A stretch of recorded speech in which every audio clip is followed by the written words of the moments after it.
And welcome back to the Couch Company podcast. My name is John. With me, as always, is Tyler. Hey, John. And today, I have a very exciting episode. We have a very exciting episode. I was going to say, let me in on this. We together. Maybe someday. Have a good episode, yeah. Today, we have our first guest ever joining us on the couch. He is a man of many talents. We did have Nate and Zach. So, like, our third guest ever. I was going to say of season 2, you didn't let me finish. Oh, okay, I'm sorry. I apologize. First of season 2. First of season 2, man of many talents, 9th grade runner-up in the dodgeball charity tournament. Oh. And head of our research department, Calvin McKinney. Hello, hi. And also, that was I think, junior year, not 9th grade? Yes. That's why he's head of the research department. Hey. Hi, glad to be here. Glad to be on the couch, which is a lot bigger than I remember from the last time I was over at your place. It is a huge couch. The couch that we don't sit on, yeah. Yes, we sit next to the couch. The couch is pretty much busted at this point. Really? Yeah. Is that because I jumped on it? Everyone jumped on it. Just about every single person at one point or another jumped on it. Yeah. And it just couldn't take it. Levin is I don't want to go down. Hey, Calvin, welcome. Hi. I don't want to go down a Levin tirade. Yeah. But you're going to. But feel free. Levin's dude, bad. Just send it. Don't go Levin, maybe. Is it better or worse than Men's Wearhouse in the mall? They're better. I think the Levin that we went to had better service. The quality, not so much. I don't know. Interesting. Yeah. Well, we do have Calvin here with us. Yeah, sorry. Hello, Calvin. Hi, John. How are you today? I am great. How are you? I'm a little bit tired, but I'm very excited to be here on the couch or next to the couch. On the couch, next You to can the say on the couch. couch, yeah. We're on it metaphorically. Metaphorically, we're But here. physically, we're next to that shit. For as much as you know, the listeners. Yeah, this is honestly, we're what? Like, this is episode 41, right? It is. I think so, yeah. Episode 41, and this is the first time that I've ever thought that there's been a mention of the fact that you guys don't actually sit on the couch. Yeah, I think that's true. So sorry to ruin it. Yeah. Just forget all that. Yeah, we're on the couch. We're definitely on the couch, guys. We have some hot beverage. I don't know. I did. I finished my hot chocolate. Dude, Sheetz Hot Chocolate, yay or nay? Are we just overall, or are we comparing it? Just overall, like, is it a good beverage? Yes, yay. Okay. I actually think so. I don't know if you remember this. The Sheetz Hot Chocolate used to suck. Yes, there was a point in time where it was people would say, "Oh, let's go hit Sheetz," and I'm like, "But the Starbucks is right there, and the hot chocolate is a lot better." Right, but now, dude, Sheetz did something. They made some moves. Right. And the hot chocolate is very good. They probably started using milk instead of water. Is what happened. That's all. Honestly, yeah. Have you ever had their steamers? Because No. before I got into drinking coffee, I still wanted to be a basic white girl and drink my pumpkin spice. So I would just get their milk steamer where they'd put the pumpkin syrup into hot milk. Now I like coffee, so I just do the pumpkin spice lattes around that time. Right. But for a while, that was my go-to. You had to work your way up to being a full-fledged adult. Yes, now I am an adult. But can you go back to the hot chocolate? See, I find hot chocolate to be way too sweet. I just can't do it. So actually, at work, right next to the coffee, there are like little Swiss Miss packets, and so sometimes if I'm feeling like froggy, I will put a hot chocolate packet into my coffee. Okay. Whoa. Make like a bastardized mocha. Nice. That is a little froggy, dude. Yeah, it's I a little like froggy. that terminology a lot. So anyways, we, speaking of frogginess, we pulled the audience again, see how froggy they were feeling. And we had two very good polls this week. Calvin went above and beyond, actually. As the head of the research department, I thought, you know what, maybe I should actually do some research for the episode that I'm going to be on. Sure, yeah. Yeah. So we had kind of a two-pronged approach here, a doodle poll with some more results and then the standard one on Twitter. Let's start with the doodle poll since you have that up, Calvin. Right. So the one on Tuesday we posed, it was 2-2-2-2-2, as you guys know.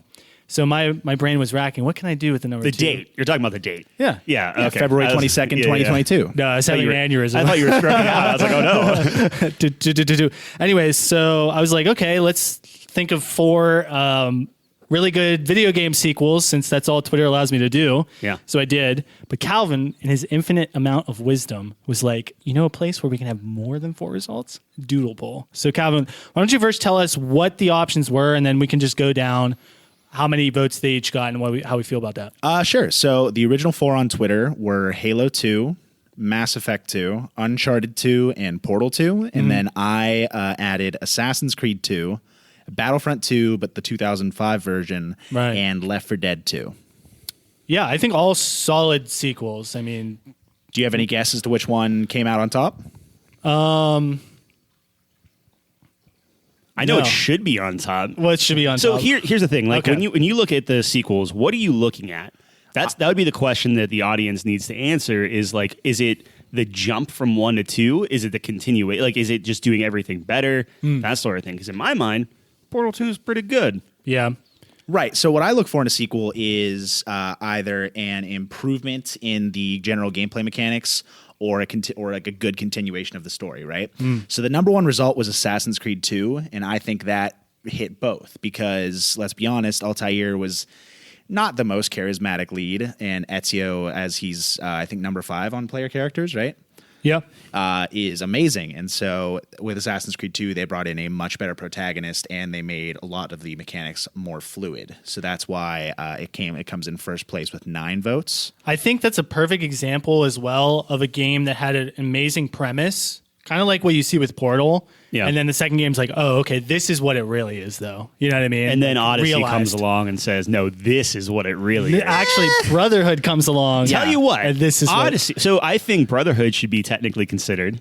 I know it's not. The whole point I was going with the whole it has to have 2 in the title. Yeah. So Odyssey, I consider that as the second. But game we have we have an interesting thing here where Calvin's actually here to tell you why you're wrong about Odyssey. Yeah, no, I just so I'm very curious. So I got to be 100% honest. I could not finish Odyssey, so I can't. That's because there's too much game. There is. I got through, I think, around 40% before I was like, you know what? This is just a little bit too much. I'm too busy. And League of Legends is a brain cancer that calls my name every single day. Yeah. You know? Personally, I think that if we're going to talk about the rebooted Assassin's Creed, I think that Valhalla is a lot better. But that might just be is awesome. It might just be because I prefer Vikings over Greek dudes. But no, that's completely valid. I'm the opposite, and I think that is a huge thing. And honestly, that's why like Assassin's Creed 2 for everything it does well. I like it. I don't care about Italy that much. Right. For me, when you're going to like Jerusalem and you're going like old like biblical stuff, like I think that's way more interesting. Personally, which is why I liked Assassin's Creed 1 over 2. Well, I was going to say, actually, Assassin's Creed Revelations was actually my favorite out of the Ezio trilogy because I think that it's in Constantinople / Istanbul, and I thought that was a lot more of an interesting area compared to Italy. But no, fair. And like I was clamoring for Egypt for the longest time, and then Origin come out, and I'm like, that's a lot of sand. Yeah, it's a lot of okay, a lot of the same thing. Yeah. I believe there's a famous quote about sand. What is it? From the worst Star Wars movie? From the worst Star Wars movie. Yeah, so it's like third worst or whatever, but that's fine. Wait, which one is it from? Attack of the Clones. Episode 2. Oh, episode 2. Yeah, it's when I couldn't remember if it's 1 or 2. I was like, can't be 1. Tyler loves that movie. Yeah, he's trying to put the moves on Padme at that lake house, and he's like, I don't like sand. It's coarse and rough and irritating. I will say that's worked for me everywhere. 5 times in my life. Tell you what, times? this is not the first. I guess this is not the last time we're going to be saying that quote today. Oh fuck! What planet was that on? Naboo. Oh Jesus! We'll get back there. Little foreshadowing there for everyone. But for the rest of the poll, Yeah. So second place was tied for 7 votes between Halo 2 and Battlefront 2 from 2005. That's my personal vote. Actually, if we're going big brain here, Okay. I would vote for Sly Cooper 2. Ooh. Because if you look at the difference between the first and second game, it's like a completely different game, building off of the same idea and concept of the first, but just having like open world and like you can do so much more stuff. That's for all my OG Sony players or out there. Spyro 2 or Crash Bandicoot 2. No, but Spyro 2 is fundamentally the same as the first one. I agree with that. Sly Cooper 2 is a completely different game. The mechanics have been completely upgraded and changed. Like in the first one, it was like a one hit and you're dead. And the second one, you have a health bar. Like that alone's like I think a big one we time. were missing was Diablo 2. Oh, Like when yeah. you talk about like, I'm just not well versed. I don't know. I don't think a lot of the people that would take that poll are Right. Not well versed, but like, Yeah. I think that's older than the demographic. I that don't we're know hitting the with difference this between poll. Diablo 1 and 2 at all. Yeah. Well, you would if you saw Another it. one that was mentioned by a friend of mine, Alex, was Metal Gear Solid 2. Now, Is that- I never yeah. played that, but I think I played 3. Okay. That's the Snake Eater. That's like the one that they remaster and everything. Right. Yeah. Right. And then Mass Effect 2 and Left 4 Dead 2 were tied with 5 votes.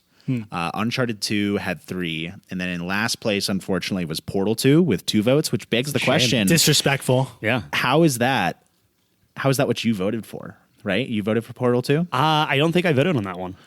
Interesting. So that might be why. I voted for Portal 2 on the Twitter poll, I believe. So then if we count your vote here, then it would be Uncharted 2 and Portal 2 tied for last place. Yeah. So the thing with Portal 2 is, again, I don't know how many people actually played that game. Because it is like, I think you miss out on, like, if people don't like puzzle games. I mean, look at our friend John here. Mm-hmm. Yep. He's sitting there hating puzzle games. Hate him. And then eventually, 15 years later, we force him to play something, and it's like, oh, yeah, like, this is actually, like, pretty good. Right?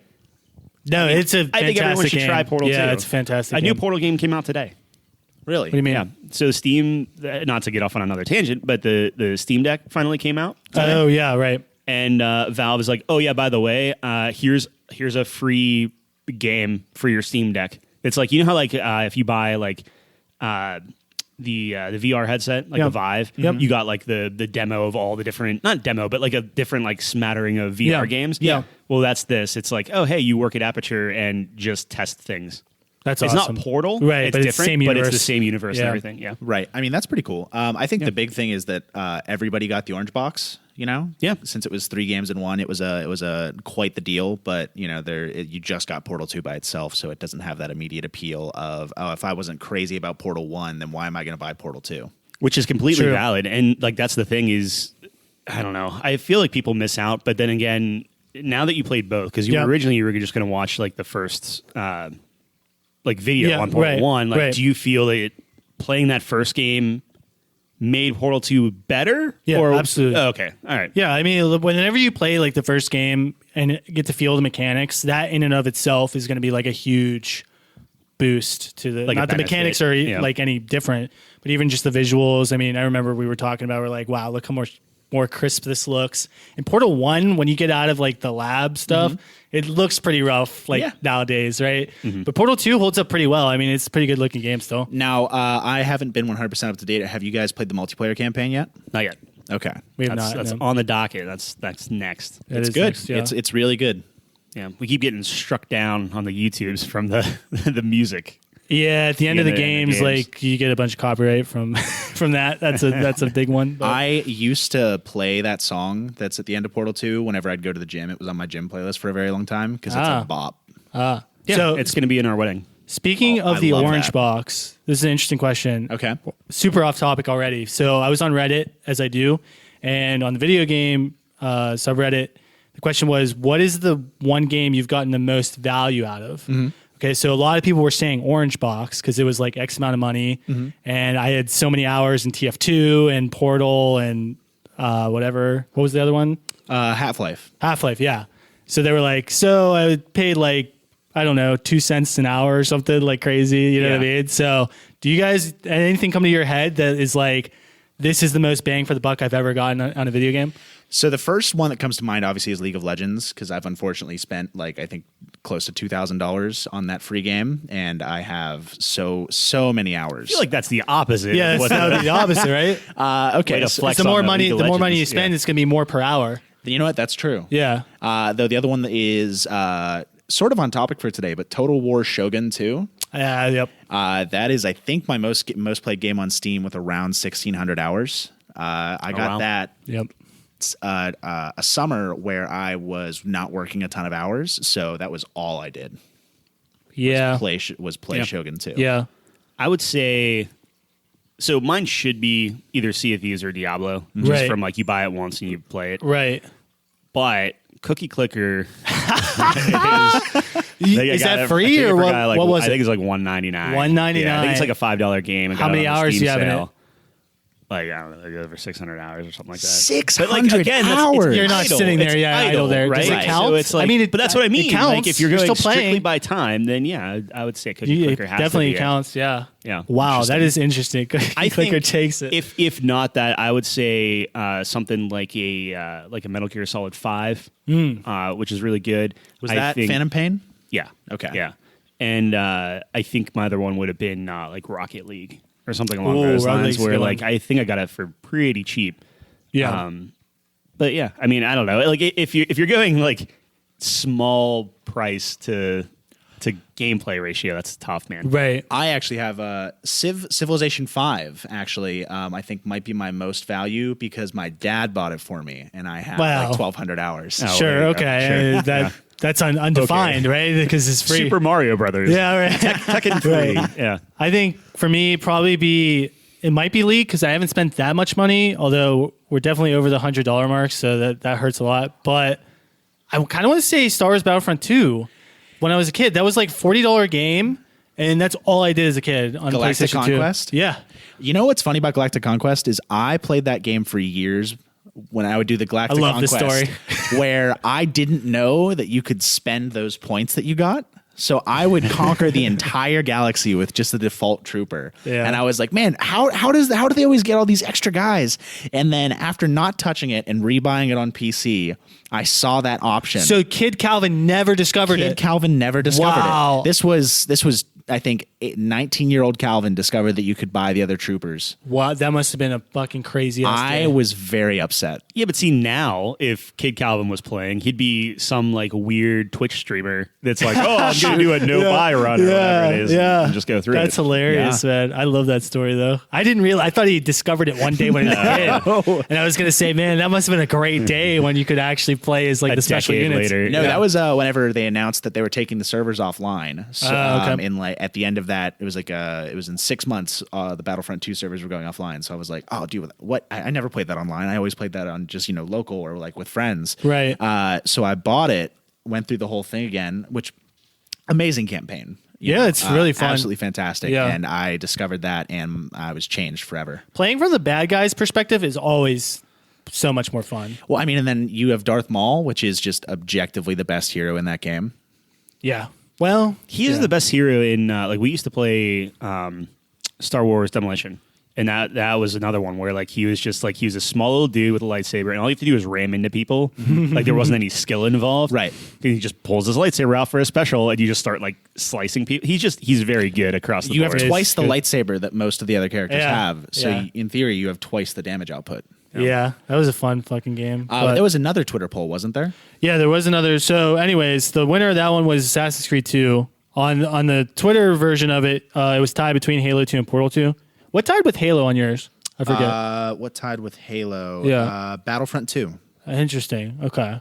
Because I would have thought if we were pulling the world, I would imagine Halo 2 would probably win. I think You agree with Gears that? 2 is another one that gets overlooked. You said Kingdom Hearts 2. You never played that though. No, that was Andrew Patterson, actually. Oh, okay. Yeah.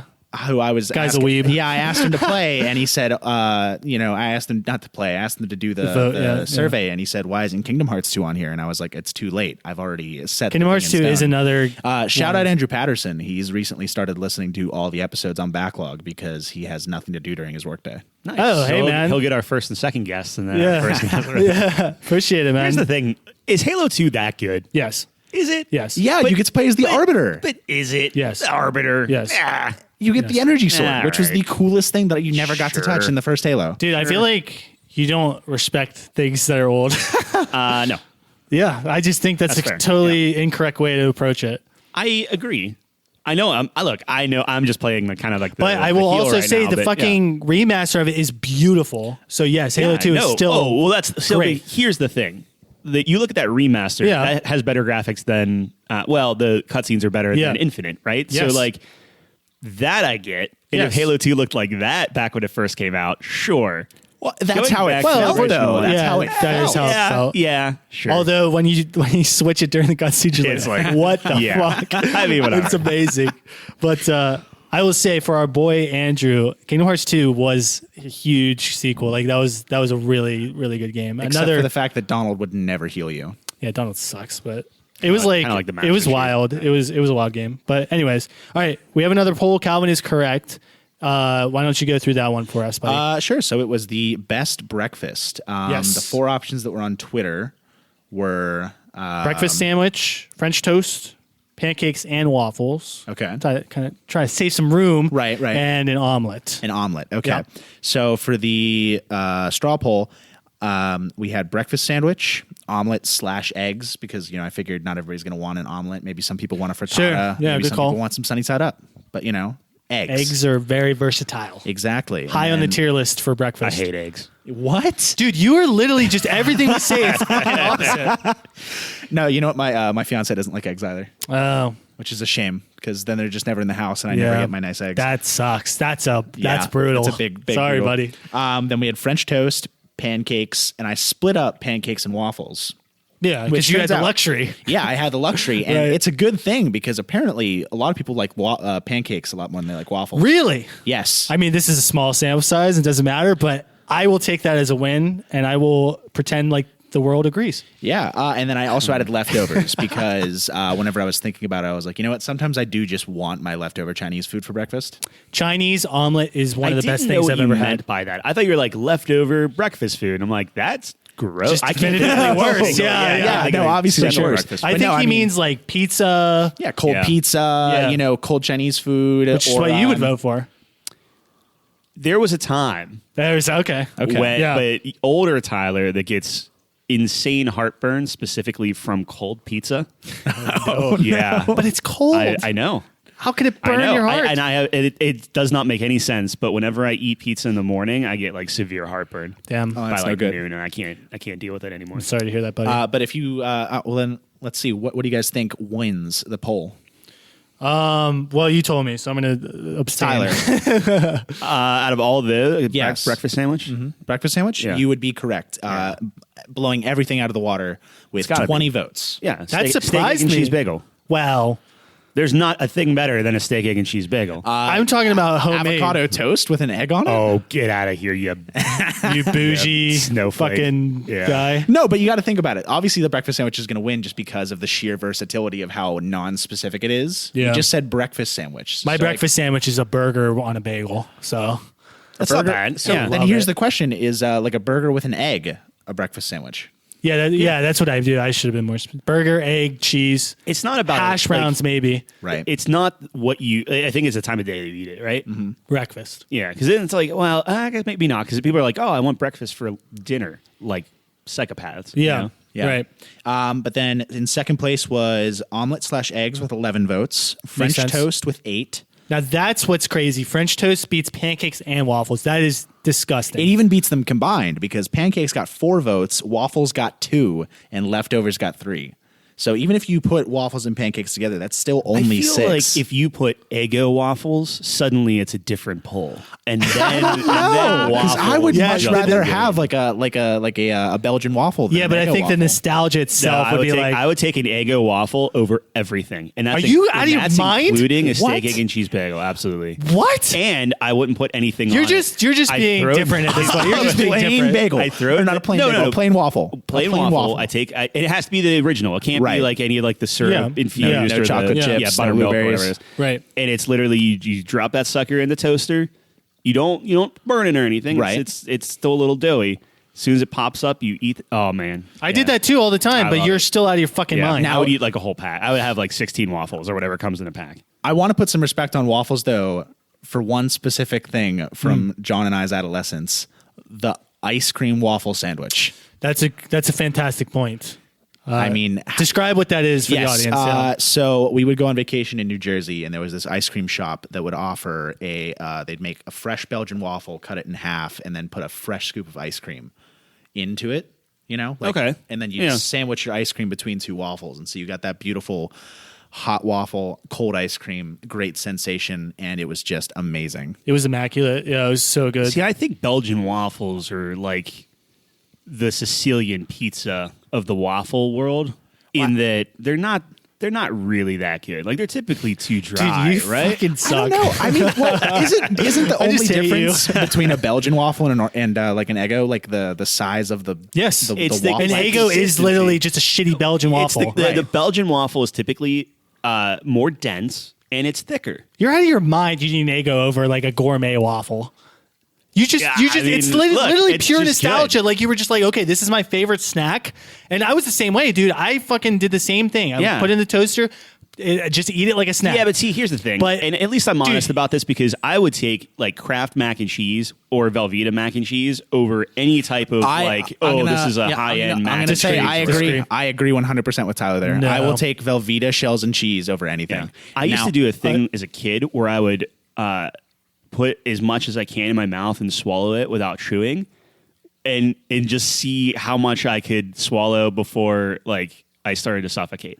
That's probably like a red flag for my mother, right? Yes.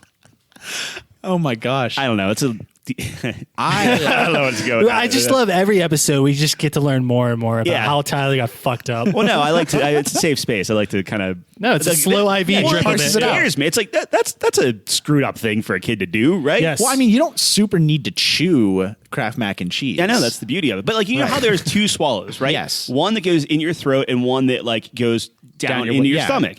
Controlled by the epiglottis. Are you being serious right now? Yes, sir. Wow. Okay. So that, and I would always just swallow the one, not the second. And it'd be like, all right, let's see how much I can I finish this whole bowl before I have to breathe? Who knows? You know what? This it gets more fucked up as you go on. I know. Yeah, I mean, wow. That is, all right, we can move on. that is something. but no, Dude, gourmet mac and cheese is amazing, though. Sure.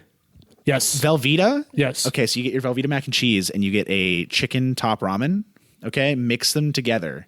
And you get the most delicious, hungover meal in your life. It's very not fancy. How is it fancy to add combining with with ramen? Dude, this guy eats waffles out of a toaster, okay? Everything's more fancy than what he's If you used to. combine more than one ingredient and it takes more than 10 minutes to prepare, it's too fancy for me. It's not 10 minutes. Fair enough. Dude, you are Oscar the Grouch, just eating out of the fucking trash. I'm trying to be Francis from Left 4 Dead, where I just hate everything. Yeah, that's actually true. Yeah. You're literally just opposite of everything you say. Oh man, puppies. Yeah, I don't know, man. Pretty overrated. I'm a cat pretty person. fucking terrible. Cats are great. And cats are not great from an animal standpoint. Like if you took a cat or a puppy, I would say puppies are going to be better, just like more affectionate and everything else like that. Yeah. I pick cats purely because I don't have to do anything with the cats. And like they're there to be like cute and they cuddle with you when they want to be cuddled. But like we have an understanding. Yeah, it's a mutual understanding. Whereas the dog is like, I don't do anything I need unless all you say attention it. all the time. Love it. Like if I want that, I'll just have a child. You know. Well, at least there's a return on investment with a child versus a dog. Well, that's fair. But my dad has always said that a cat is a much better preparation for children than a dog is because dogs listen to you and cats do not give a fuck. That's wise right there. Sure. I could see that argument, but then Dogs will never resent here's the thing: you. cats are self-sufficient. Dogs, you got to take That's out true, to use their bathroom and everything. And you have to deal apparently with. I would a kid. say apparently that's something you have to do, right? I would say technically a dog is better because you have to take care of it more, but emotionally a cat's better because that's going to be more how they act. Right. What about like a fish? What kind? What kind of fish? Yeah. Name a fish. Like probably like a wind-up fish for me. Yeah. That would be the one I'd want. I was thinking about this the other day because we've been watching Better Call Saul, and I know we should love Better Call Saul, by the way. Love Better Call Saul. Well, he has a goldfish. Yes, he does. And I'm looking at that, and I don't know why my mind goes to this kind of dark place, but I'm like, like eventually, so that fish is just swimming in that tank by itself, just alone. Yes. Yep. And like, what do you do? Do you get it like a companion fish? And then a goldfish's memory is very short. That's actually false. Fuck. That's can't get anything by this guy. No. That's a misnomer. I don't know specifically what. Are they long? I don't know if that's the case, but I know that whole like a goldfish's memory goes away every like minute. Well, I don't know about that, but the thing is, it's like where it's really tough for us to be able to determine animals' perception of time. Right. Like that's a very hard thing to judge. It's a good line on Ted Lasso. You can't take that away from people. You know. Right. If Ted said be a goldfish. Be a goldfish. Yeah. I mean, regardless if it's true or not, I think it's a great sentiment. Well, I believe everything that man says. But what I'm saying is, if one of the goldfish die, you get his companion, one of the goldfish die. Yeah. Like, what if you don't notice it right away, and then you have this other fish that's just swimming around with this other fish that's just like dead, and I'm like, well, that's torturous to a fish. So like, why? I don't think so. Know. It just fish eat fish. I know. Right. I don't like that. So yeah, just it's give me really a mechanical one. I'll wind it up and watch it swim around and never have to clean the tank. True.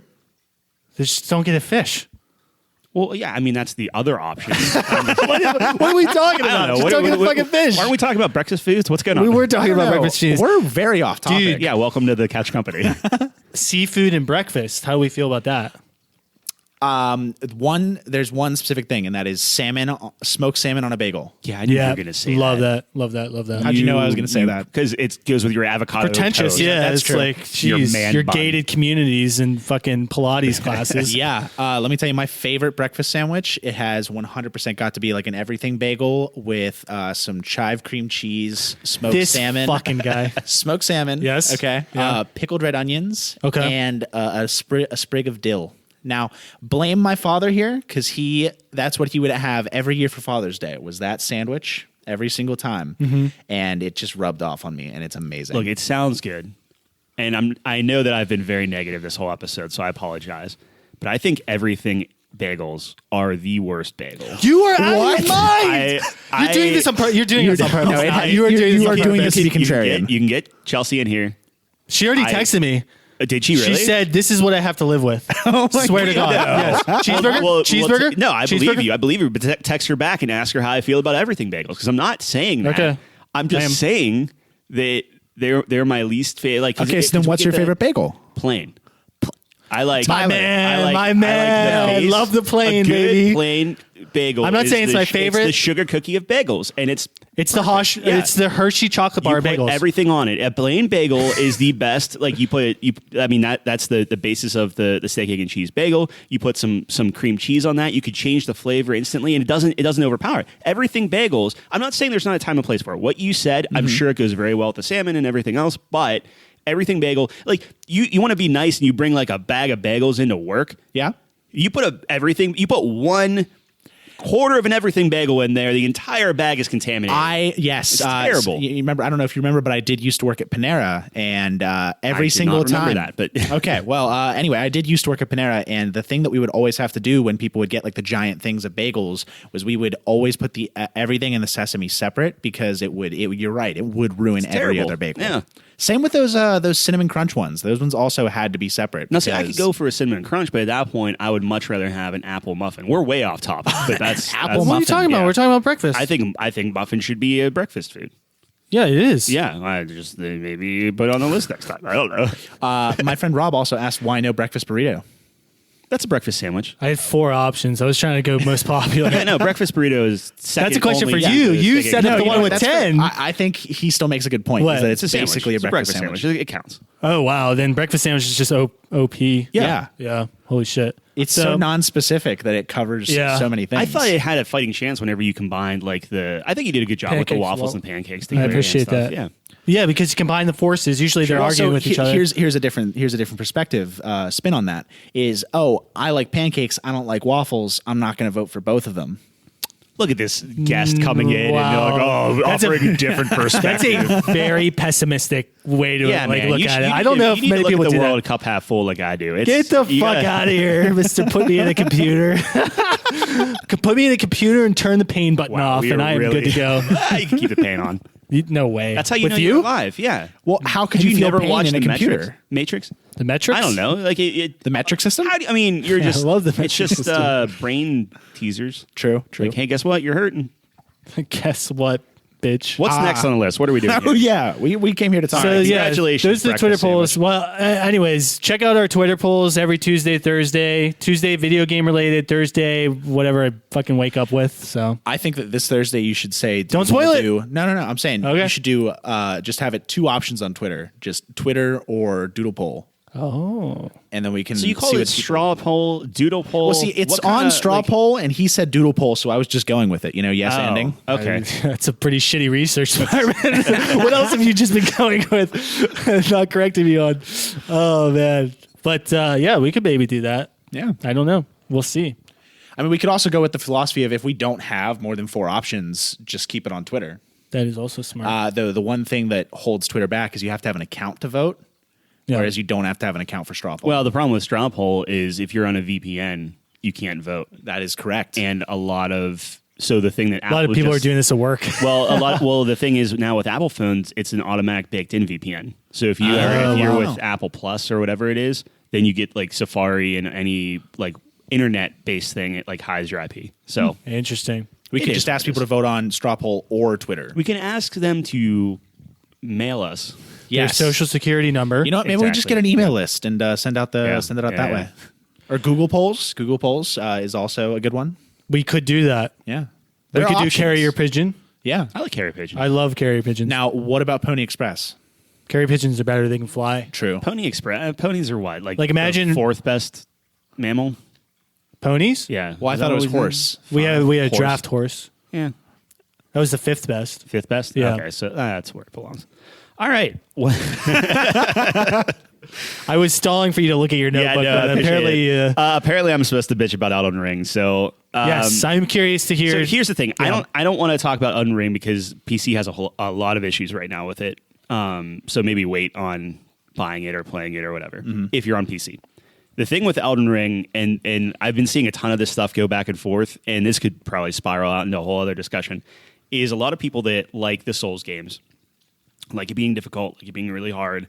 Elden Ring apparently doesn't have a quest log, right? Like you just have to keep track of all this stuff yourself. That doesn't seem very intuitive. Right. Well, that's the thing. And like with the map, it takes a kind of page out of Breath of the Wild, and it's like, here's a map. It's a map, and then you get to put like markers down and stuff like that, which is fine. Does it do the classic open world RPG tower thing where you have to scale a tower? No, well, that's the thing. I think you can find. And again, I'm only a couple hours in, so Okay. I'm not even like an hour and a half in. So I'm not sure there. I'm just looking at like all the back and forth online. But the main thing that I wanted to talk about was, at what point does like the vision of the game, right? So like, this needs to be super brutal and hard and all this other stuff, and like, no quest log, and like I saw a lot of reviewers being like, it's a lesser game because of it if you added a quest log or whatever. Like this is how it needs to be played. This is it. And what kind of you have these purists, right?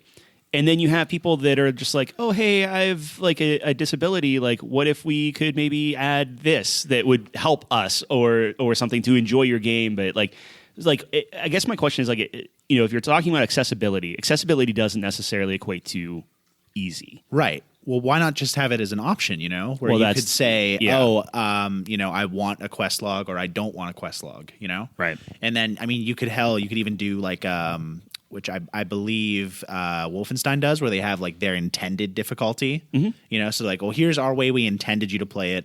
But obviously if, say you and I are both, all three of us work jobs that have us busy, and it's like, if say I have a really busy week and I don't have a chance to play Elden Ring for 5 days, it's like, I don't know. I don't remember where the fuck I was. Right. Well, that's the whole thing is like, they're like, you have to have a notebook for this game. I get the appeal to some people, right? But at the same time, it's like, well, I guess it boils down to, are you looking for broad appeal or appeal to your specific audience? Yeah. Well, obviously they choose the latter on that. But my thought on this is, I've always been a person who's like, I'm just speaking difficulty. The accessibility thing's stupid because it's stupid that they wouldn't include that. Because that's something that's like you said, that's not going to make it easier. Right. It's helping people who need to enjoy the game better because of whatever is holding them back from that. So that seems like a no-brainer to me to include something like that. But in terms of pure difficulty, I've always been of the opinion, put the different difficulties out there, and like just because there's an easy mode doesn't lessen the experience for the person who puts it on insane, right? They're still putting it on insane. But the key with that is you have to reward the people who put it on insane, whether it's like an achievement or whatever, whatever the case may be, so they can still feel like they had an accomplishment. Yeah, well, that gets into the psyche of like, is it a person like, or do they like this because it is punishing and they feel like they've overcome something? Right. And then what is the circle, the overlapping circles, the Venn diagram of like people that want to overcome this for their own like internal reward, and for the people that want to like rub it in everyone else's faces, right? Like, what is that overlap there? Well, I think about like Halo Infinite. You guys finished Halo Infinite, right? Yeah. Yep. I still haven't finished it because I have beat every single Halo on Legendary, and so I refuse to not play it on Legendary. So I am maybe halfway through because it is just brutal and punishing on Legendary. Jackal snipers just pick me off out of nowhere.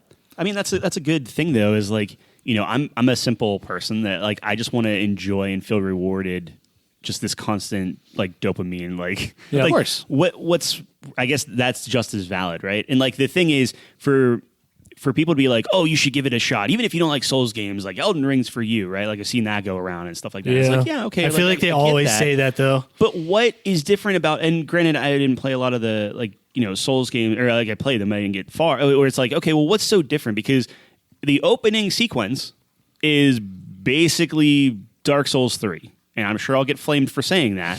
But it's the same concept where it's like, oh, here's a bunch of memes written on the ground. Can I turn these off? Oh, no? Okay. Hey, I'm trying to learn this thing. Oh, there's like ghosts and crap walking around of other players. Like, can I turn those off? Nope. Okay. So it's taking me out for that. I think the load times are too long. So like I don't mind dying. Like that's the thing is like, it's not, oh, this is so hard. I think It Takes Two did a great job where it's like, oh, you die, you're right back in. You can try it again, try it again, try it again. With this, it's like, no, you die, you're punished, you have a load screen. Now enjoy running back to your body and hope you get there or whatever. And it's such a weird, and maybe I just don't have the right mindset, but that's the initial thing. It's just like, I don't know. Well, granted, the only Souls games that I've really played are 3 and Sekiro, but I thought Sekiro was a lot more enjoyable just because it didn't include a lot of the punishments that Dark Souls 3 did. Yeah, and it's like it was just go back to the last checkpoint. Like I talked with Nate briefly about this because Nate's really likes the hard games, like because he feels rewarded and stuff. Nate likes to play hard games. He's not really into the Souls games. He's not, which is fascinating to me. But he's like, oh, I want to be rewarded. And I guess with the Souls games, it's like you are, because you gain knowledge, I guess, and you kind of make your own reward. Mm-hmm. But for me, if I defeat a boss, I want his body to explode like a piñata, and I want all that loot. right. And instead, it's like I finally defeated like my first little tiny, not even worth calling a boss. It felt hard. It took me 3 tries to do. I killed him in a cave. And it's like, now you have this, I don't know, oracle thing.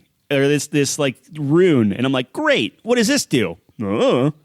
Yeah, cool. Yeah, okay, that's helpful. Yeah, and so I guess you have to spend time figuring out what the hell that oracle thing I know, does? And like I get that people like doing that. It's a very specific audience, man. It's just like that's the game. But that's the whole point. Don't tell me it's like if you didn't like the other Souls games, you should get this one a shot. Like okay, sure. I don't know. I think that's a fair statement. Yeah.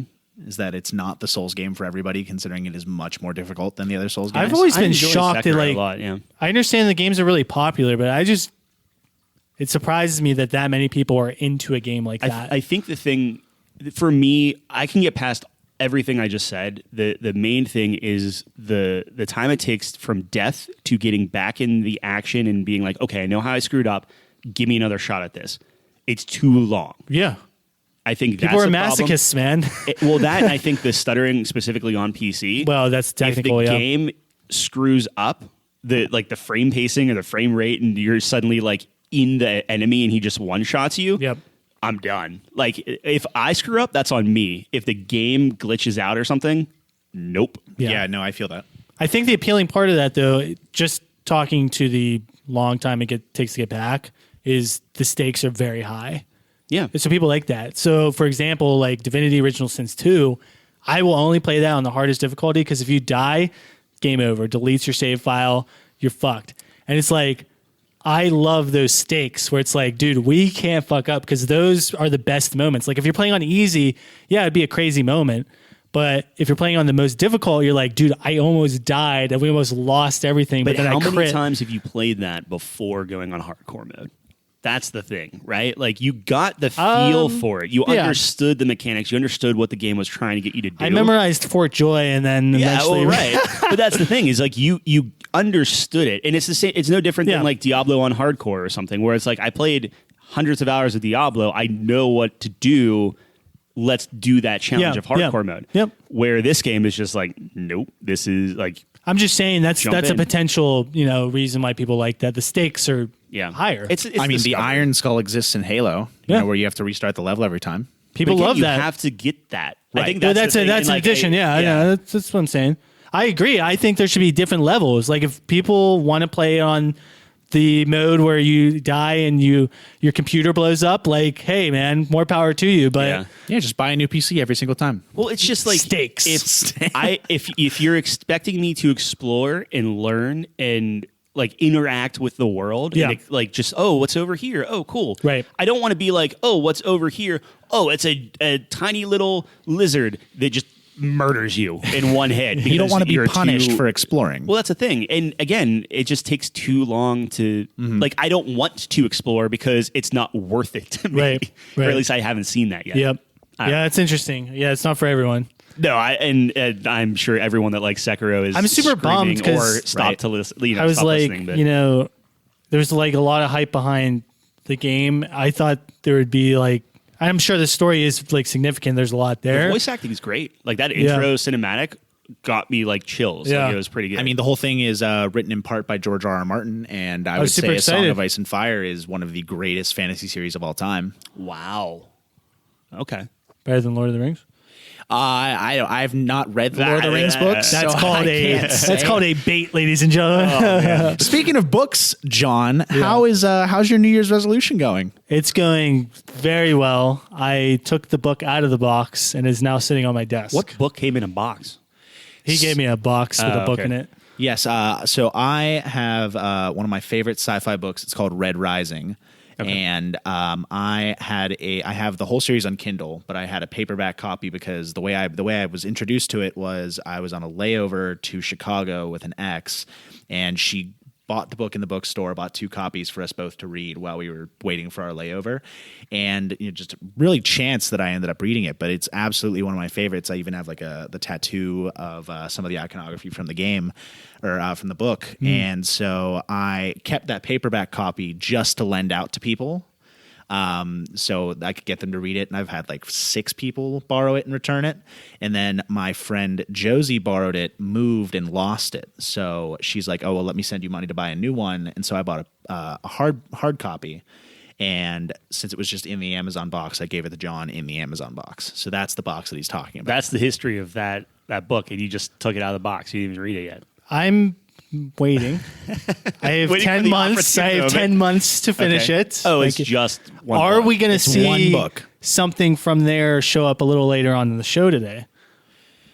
Oh, yeah. Well, actually, that it does. So, I mean, there's a question about that because Well, we're not there yet. We're not there. Okay. Okay. We're not I there. was looking for a yes or no. All But right, what's next? So that's Elden Ring. We'll talk more about that later.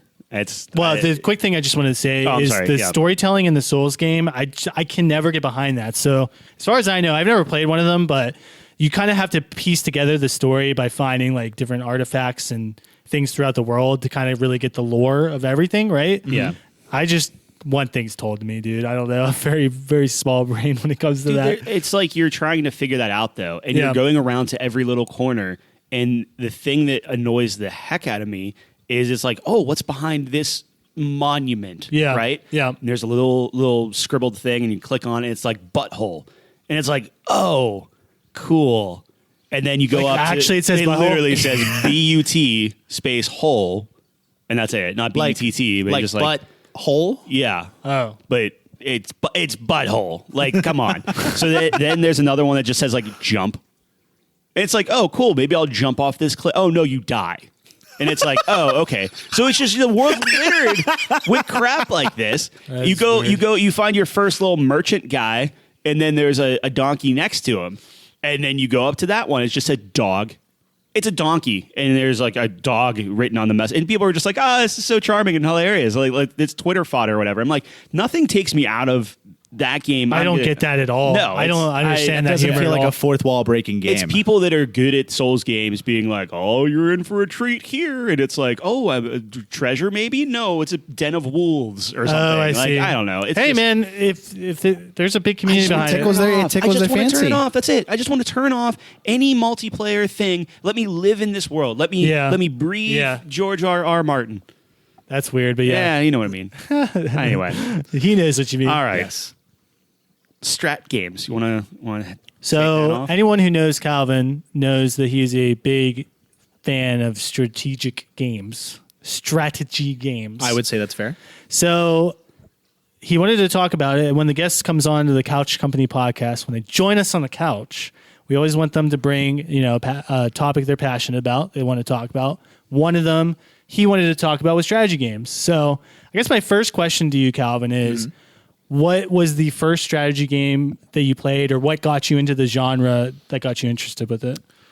Okay, so you know my dad. I do. You know the kind of person that he is. Yeah, you guy likes everything bagels.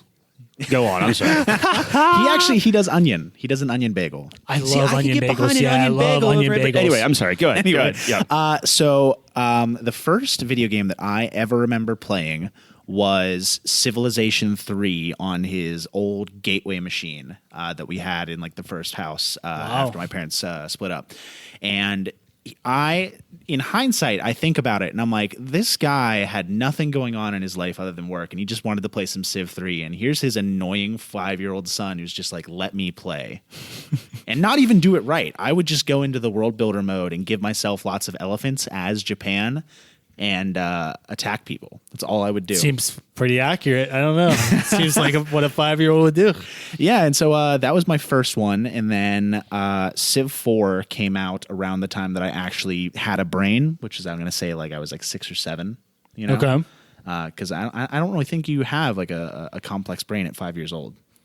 And not that your brain's too much more complex at 6 or 7, but it was, enough that I understood how to actually play the game. I think it's a lot more complex at 6 or 7. I Yeah, can see that. Every Right. year when you're that young means a lot. True. So, Anyways. yeah. So then Civilization 4 Yeah. was a big one, and then Civ 5 when it came along, and on top of that, we would do lots of strategy board games. Like in our board game list, Stratego I think was number 3, right? Yep. So that was a big one that my dad would kick my ass in every single time. No holds barred, no mercy for little 6 or 7-year-old me. He would just. Do you like that approach, or do you think that was damaging? It definitely made it whenever. So I played Stratego with Sarah recently. Yeah. And I absolutely fucking dunked on her, and she was not happy about it. Yeah. And how many times has she played?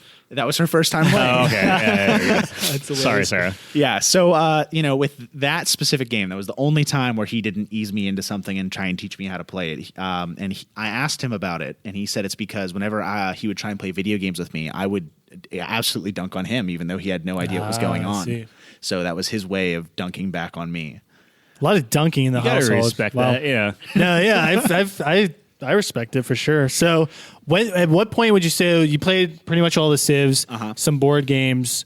When did you kind of delve into Total War? When did that happen? So the first Total War game that I played was Total War Rome 2. Okay. Which did come out after Shogun 2. I got the Shogun 2 well after the fact of it Is that- having come out. 2010. I think Shogun came out in 2012, and Okay, I want to say yep. Rome came out like 2014, 2015. Okay, gotcha. And that was because our friend Chase was playing it. Cheese man. Yeah, Cheese Man. 464. Yeah, actually, yeah. It's a specific username. there- So that was, he got me into Rome, and I was like, I don't like this. What other games are in the Total War series? Because he said it was interesting. And so Right. I looked up, and I saw Shogun 2, and that was like the perfect nexus of a lot of stuff that my dad and I both liked. So I got 2 copies of it, and we would play together. And that was really the starter. Now, I got a lot more into Shogun 2 than my dad did. As I said, like 1,600 hours, I think. Yeah, right. Which is a lot of time. And surprisingly, I've only actually like won the campaign like 4 times. Really? Yeah, because I Is play it- on the second hardest difficulty. Oh, I see. Wow, the second hardest. The second hardest.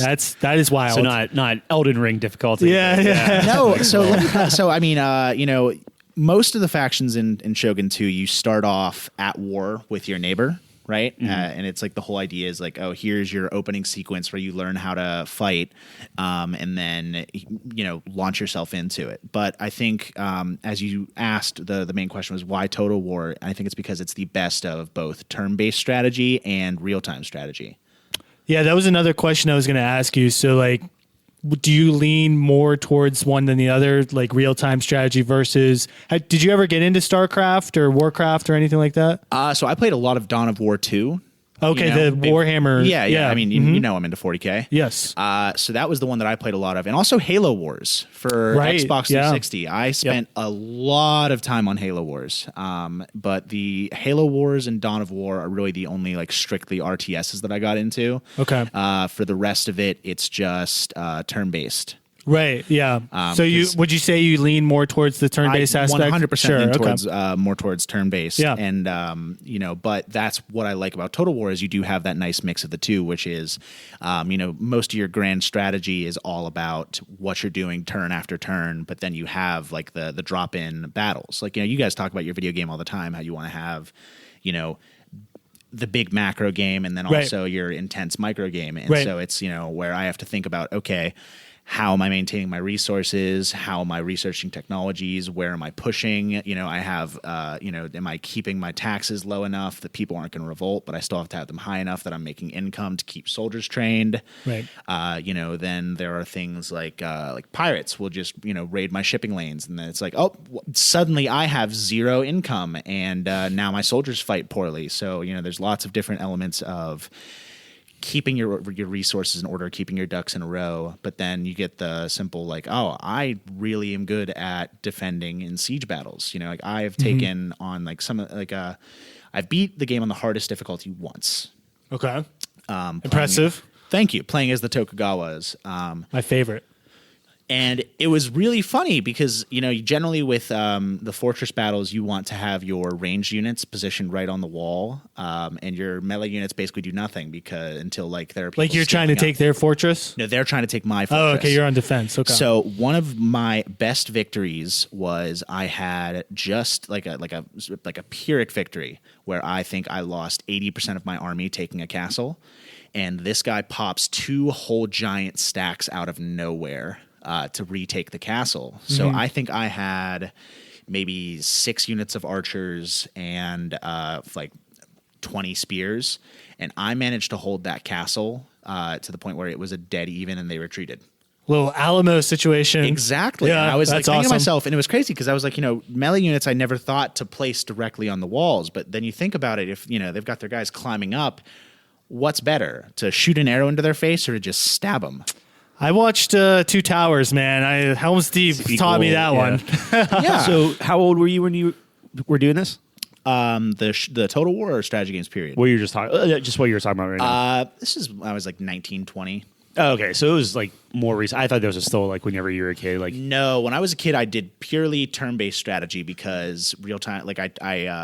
Halo Wars was very difficult, despite the fact that I put lots of hours into it as a teenager. So Civ was a lot more my speed because I had the ability to take things slow, to play things better, and it was a lot more variety. Because with Civilization, you have. If you include the modding community, an ungodly amount of different choices that you can do and different strategies. You and John, you and I would play Civ 5 a lot, and we would always end up with you building super tall, where you would have 2 or 3 cities with 50, 40, somewhere around there.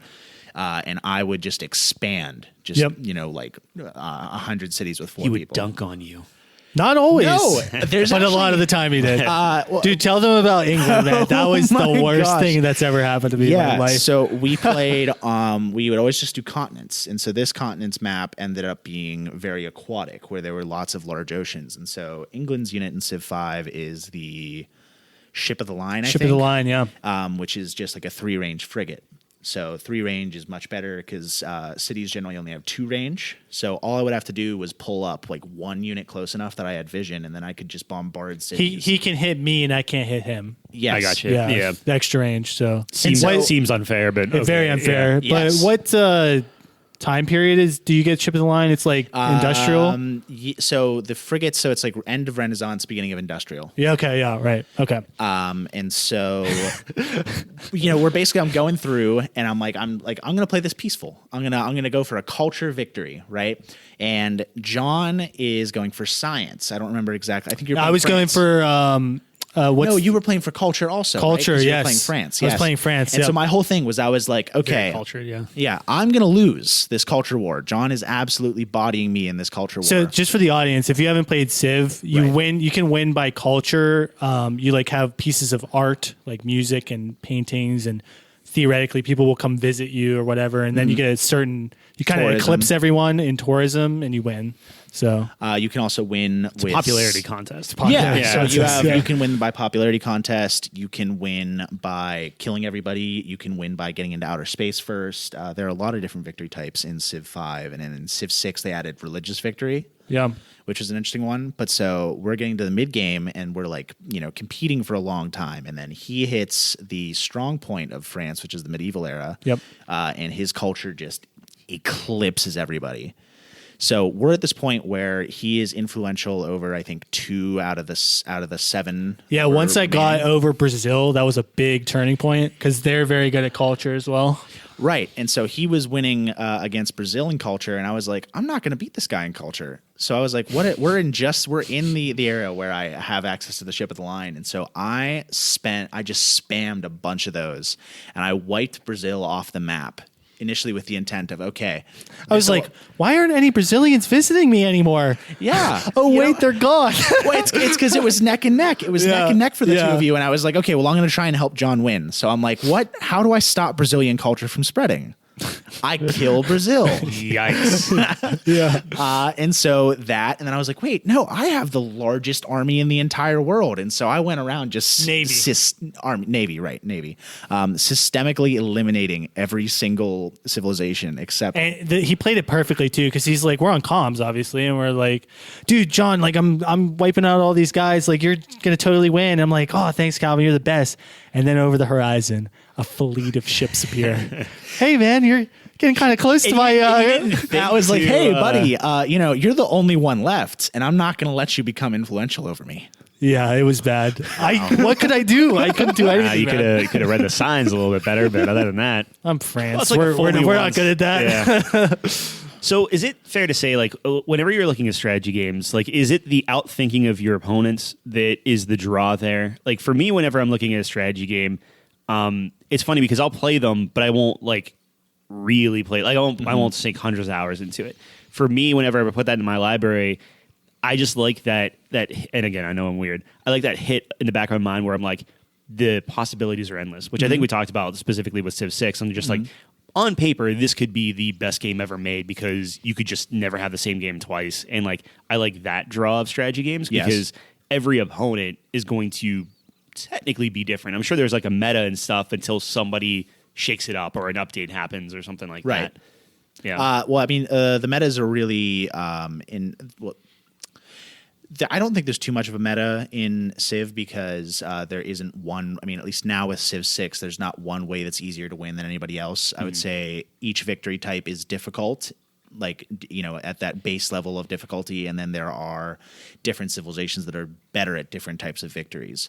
But a lot of the draw for me, like you said, is outsmarting people, or having a better infrastructure. Like I'll get to the point where sometimes it's like, like exactly what happened, where it's like, oh, well, I cannot compete with this culture war because I'm not producing enough great artists. I'm not producing enough musicians. But during this whole time, because I've just been trying to help my friend, not have to worry about military, I built up. Say air quotes friend, but he was my friend until the last. It's fitting that it was Britain versus France too. That's that's poetic. Yeah. So it was, I was like, my whole point was, I was like, okay, I'm really trying to beat John, right? Because I want to win. And then I realized that I couldn't beat him. So I was like, okay, well, let me try and help him win. And so there's that simple fact of like, okay, well, let me redivert all my energy from culture into production, into science, so that I could get, better ships. I think I was the first one with battleships. So that was another like really big one where a lot of people are still rolling around with caravels and frigates. And I have like full World War II battleships. And I was like, oh man, I have the opportunity to just take over this entire game. It was a very sudden realization once I'd beaten Brazil.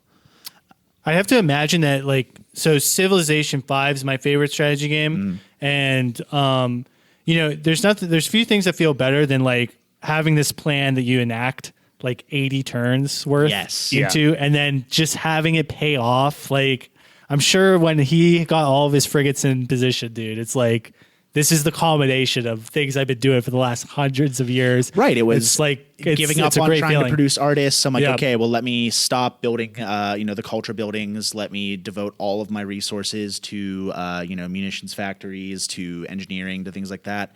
So that's a good one. Another one that recently happened to me in Civ 6 when I was playing by myself was I was neck and neck with Russia, and I was playing as Germany, right? Mm-hmm. And so we are the clear two front runners. We're well ahead of everybody in science, and so I realized we're both going for the space program.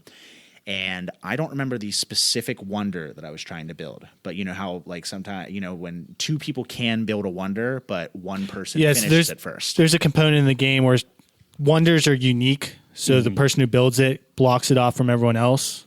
So like the pyramids and things like that. But we could be both building the pyramids at the same time. It just depends on who finishes it first. You just have to do it a day earlier. Yeah, that's one of the most tilting things in the game is when you see Calvin finish Stone. Calvin always goes for Stonehenge. Because in Civ 5 at least, the easiest way to spread culture is religion. Yeah. Because there's no religious victory, so religion ties into culture. So if you get all your neighbors following your religion, that's going to immediately boost your cultural output. Yep. And so I never win with culture. So that's always the one I'm trying to do. But every single time I get like 3/4 of the way through and I'm like, fuck, I can't do this. So I'm like, all right, science. Or I go diplomatic, where I'm like, oh, well, now I have the most money, so I bought all the city states. That was the only time you've ever won was when you were playing as Venice and you bought all the city states, right? Yeah. Venice is awesome. One time you won, loser. Well, I've made him quit a couple of times. Yes. It's funny that you like the turn-based stuff because I'm more on the RTS side, right? Mm-hmm. Where that surprises me, old man. I know. Well, I'm very bad at it, but it's the adapting to the fly. Where if you're good at reading your opponent and being able to adapt quickly in RTS world, that works. Mm-hmm. In a turn-based thing, you have like you were saying 80 turns to watch the giant ship correct itself or change course in your strategy, which is a whole other layer on it. Mm-hmm. Right. I think the mentality is the same. It's just the difference there is real-time strategy that might be over in 2 minutes versus I think 2 days or whatever it is. And that's a good point. But I think the that brain cancer I talked about earlier called League of Legends is the big reason I'm not super into RTSs, because League of Legends does function in a similar way. Yeah. Where let's think about the origin of MOBAs was it was just a mod for Warcraft 3, right? Yeah. Yeah. And so that's where I think I get my RTS itch in the back of my brain scratched is through League of Legends. So, but there aren't really too many other games that scratch that turn-based itch like Civilization, except for maybe our Mellow, which is our that's just silver, right? Yeah, 83. Yeah, it's fine. Tyler doesn't like it. It's a very good game. I think it's very underrated. I think Armello is very good. Yeah, I think it's very good. But game. I mean, that's a perfect example where Armello, depending on how the cards play out, eventually, it's this is over before it began type of thing. At least that. Yeah, was but my then experience. you just get this strain. The thing I like about that is because you still have the chance aspect to it. So the chance stuff is the thing that, and that's why. Well, I'm addicted to gambling, so that's the aspect I like. But even with Hearthstone, there's a difference between taking physical dice in the real world and rolling them, and having a computer roll them. That's the thing that kills me. Sure. Is because I don't trust the computer. You know what? You might want my body and soul and everything being one, but I don't trust them. Maybe you will once. Will you roll dice while you're in the computer? Is that the same feeling? Maybe. I don't know. That's so you might like Warhammer 40,000 then.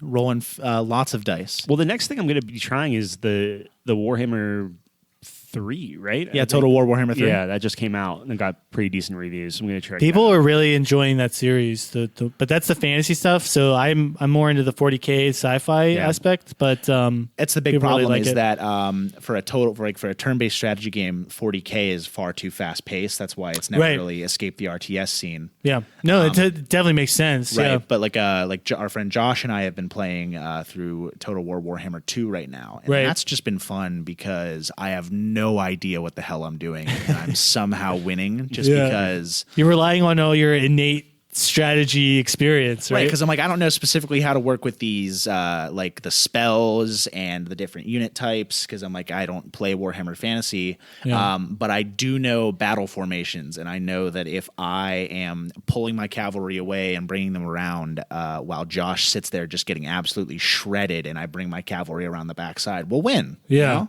Yeah, there's some things that are universal when it comes to strategy. But right? the other thing too is like if you look at any like online tutorial of any game or whatever, it's like, well, here's what you do. Let's build a couple archers. Let's build a couple footmen. Let's do all this stuff. And it's like, here's this well-rounded army. If you're talking about like any other like online play, it's like, no, you mass something. Zerg. You pick something and you get like there was a peon on Warcraft 3. It was like, let's do a peon rush because they have like a bonus of tearing down buildings. So the cap is like 90. It's just 90 workers just running. It's just like it's like locusts just mowing everything down. Yeah. It's so cheese, but like it.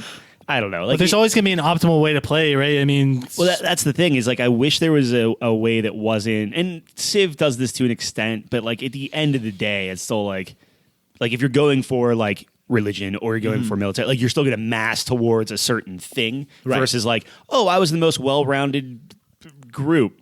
Whoop-de freaking do. Is that like, why chess would just always be the best strategy game? Because I think that's why it's in the conversation. Because they're like you both have the same move sets. Right. You the can't same you move that same number. It's the now you can go first or second, which is huge. Yeah. But at the end of the day, like you have all the same pieces. So Knights it's do like what knights do. Yeah. Or you can't blame it on unbalanced. Like Stratego, you still at least you can place your pieces. Yeah. And like plan that out. Right. Like it's still the same number and everything. Yeah. I guess to an extent, Civilization's the same thing, Warcraft's the same thing. But well, like, with Civilization, the more aspects you add to it, you're like, okay, well he's playing a stronger Civ than me. You know, he got a better spot. I mean, there's still RNG when it comes to that, right? Any RNG stuff, man, just I like rubs it, but me the wrong way. that's because I suck. There's also the fact high of roll. with Civ. I mean, like you can be going for a diplomatic victory and or religion or culture, and you still have to keep up militarily because I mean, let's look at that example of John put 99% into producing culture, and so whenever he was the only person I hadn't killed, he had nothing to defend himself with. Yep. Yeah.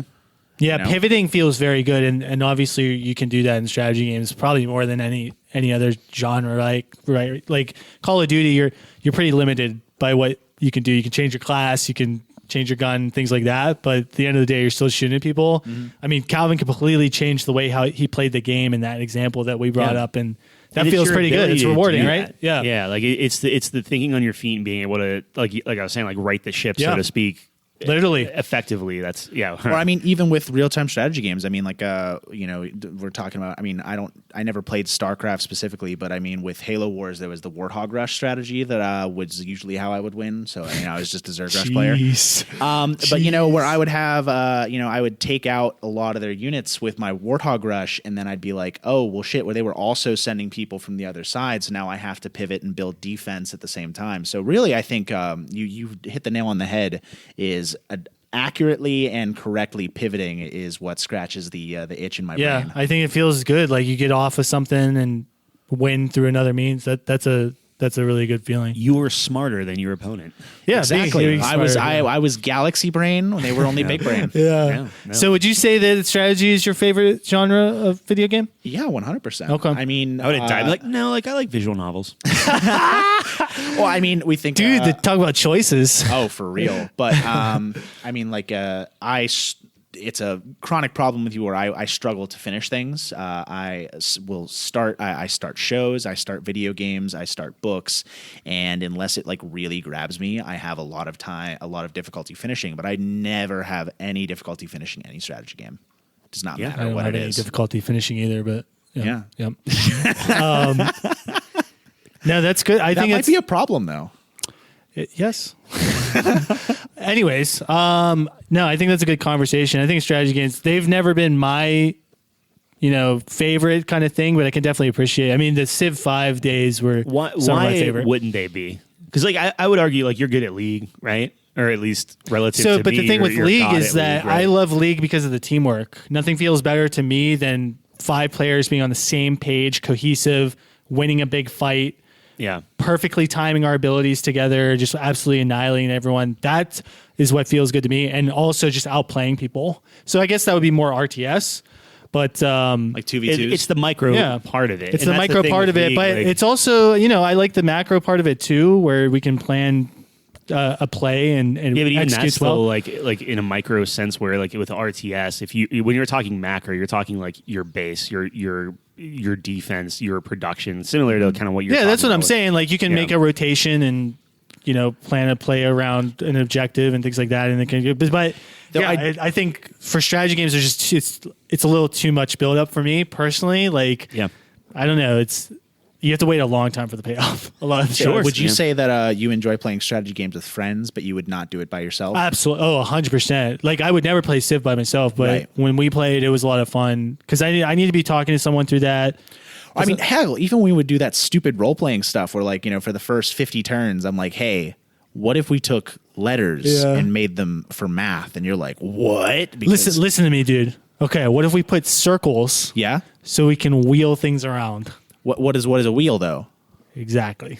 And so we would do stupid shit. Yeah, like that, I mean, just that's to pass time for the opening turns, right? Like, obviously. Yeah. I've always been an idiot. So, no, I think that's great, though. I appreciate you talking to us about your experience with strategy games. I know it's near and dear to your heart. So I appreciate you guys having me on the couch. Yeah, but I think it's that time of the day Which time of the day? Do our top 5. What's our top 5 for this week? Well, the rule is the guest who comes on chooses the topic. So, Calvin, why don't you introduce the top 5 for us, and then we shall begin discussing. Sure. Well, one of my favorite episodes to listen to was the top 5 planets because I'm big into science fiction. Okay. And so that was a fun one for me, and also like science realism. Planets are real. I was going to say, planets do exist. Yeah, but planets are they're flat, but yeah. But they're heavily featured in sci-fi. But anyway, so I was thinking, what's better than a real planet? A fictional planet. And so that's why this week we're doing top 5 fictional planets. Now, what he was asking me about, what he was mentioning earlier, was because Red Rising takes place on Mars. So I wanted to talk about rules. And I know you are our resident rules lawyer. Like rules. He is talking to Tyler. Yes, Tyler. The rule man. I understand. What do we got today? So do fictionalized versions of real planets count? Now, I do understand that would mean, we could do any fantasy, any properties Earth. Right. And so that's why I think that maybe we don't count Earth if we're going to count them at all. I was leaning towards no because of that reason. Right. But I understand what you're saying, where it's like, okay, we've never been on Mars, so that's more of a fictionalized kind of thing. Right. It's speculative. So I think my thing there would be, we did this solar system. Right. So we want to avoid that. Yeah. We want to get something completely different. And I'm sure there's not, but if there's a fictional property that uses like a real planet outside of the solar system that we talked about already, then I would say that's a fair game. So like Raised by Wolves on HBO takes place on like Kepler 22b, which is like a real planet in a different solar system. Yeah, I think that's I'd say so. Nothing in our solar system. Okay. Yeah. Okay, right. I think that. And that's fair. any other rules that we have to mention about this? Do moons count? So like let's think about like Endor. I'd say no, right? Technically a planet. Yes, that's not. It's tough. I was gonna say that's probably fine because who cares? But at the same time, it's not a planet though. It's a moon. It's not. It's the moon of a planet. And we did put that distinction on the other planets. So in fairness, I would say no, it does not count. Yeah, I don't think that counts. Okay. All right. Okay, let me ask you guys before we start jumping into it. What kind of criteria are you using to judge planets? So for me, always the look.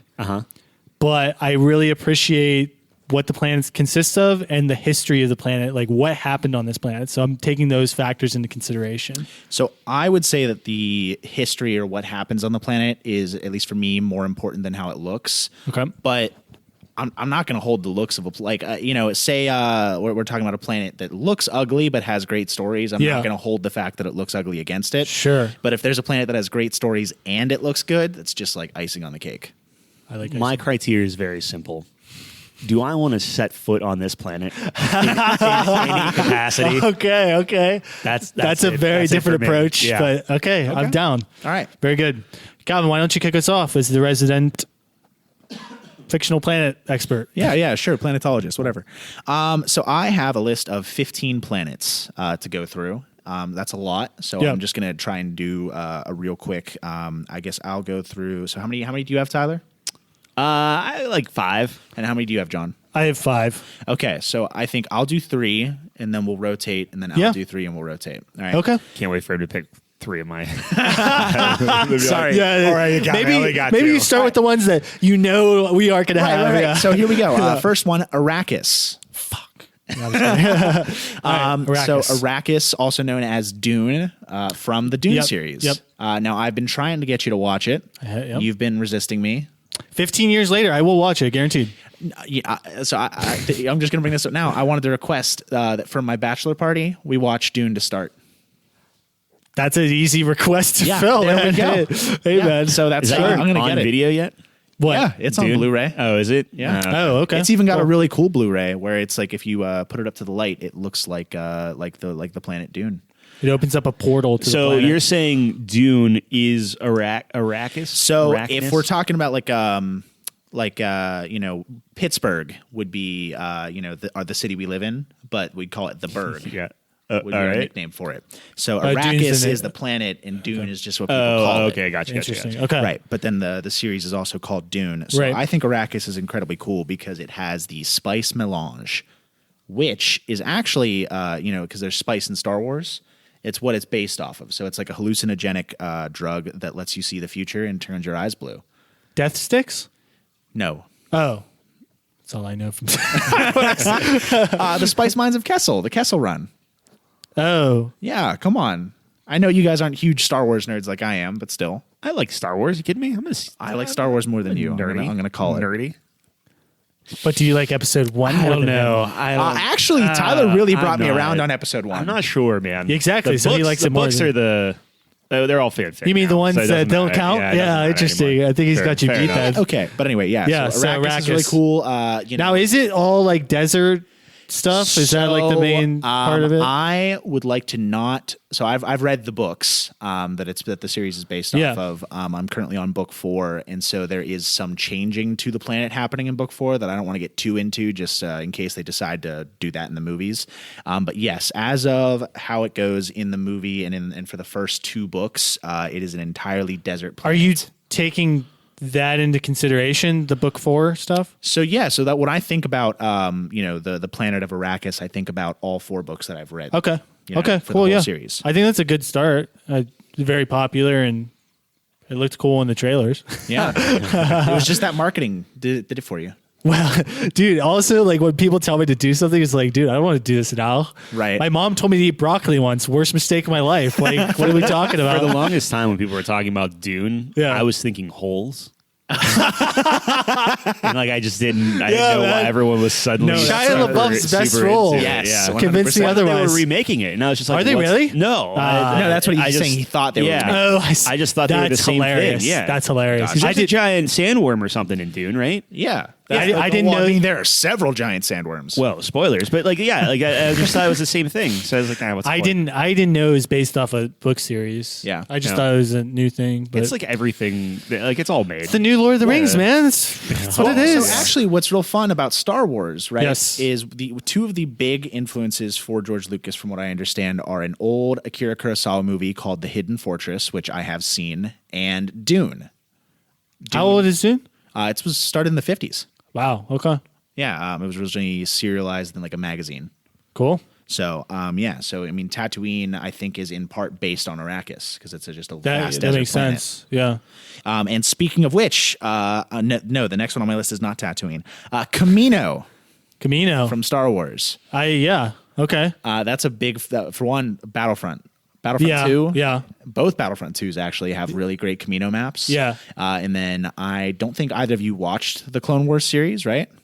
Well, Like the anime, the I 2008, watched 2009. at least three episodes. Of I it. watched the one. I watched the one where it's like a couple short series. Yeah, the Gendy Tartakovsky. I'm not talking Yeah. about that Okay. one. So it's different. Yeah, the guy who did Samurai Jack, you know?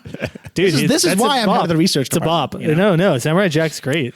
But no, so Camino's great because obviously that's where the clones are from. Yes. Which is just kick ass. And then there are Agreed. all kinds of really interesting stories that happen just on Camino and like are currently ongoing, like through the Bad Batch, through Star Wars: The Clone Wars, through what happens in the movies. I mean, like I think the only redeeming part of Episode 2 was Obi-Wan being a super sleuth on Camino trying to track Jango Fett. I like the aesthetic of Camino as well. Right. Like I've only seen it when it's raining. I don't know if it always rains, but I think it's cool. See if I it could do this doesn't always impression rain. real quick. Like, it's not for me. It's not. No one wants to be there. All right, and then You're there to get the clones, and then you're out. Right. So then because we love shout outs, the next on my list was Mars, multiple properties. So, John Carter, Red Rising, Red, Green, and Blue Mars.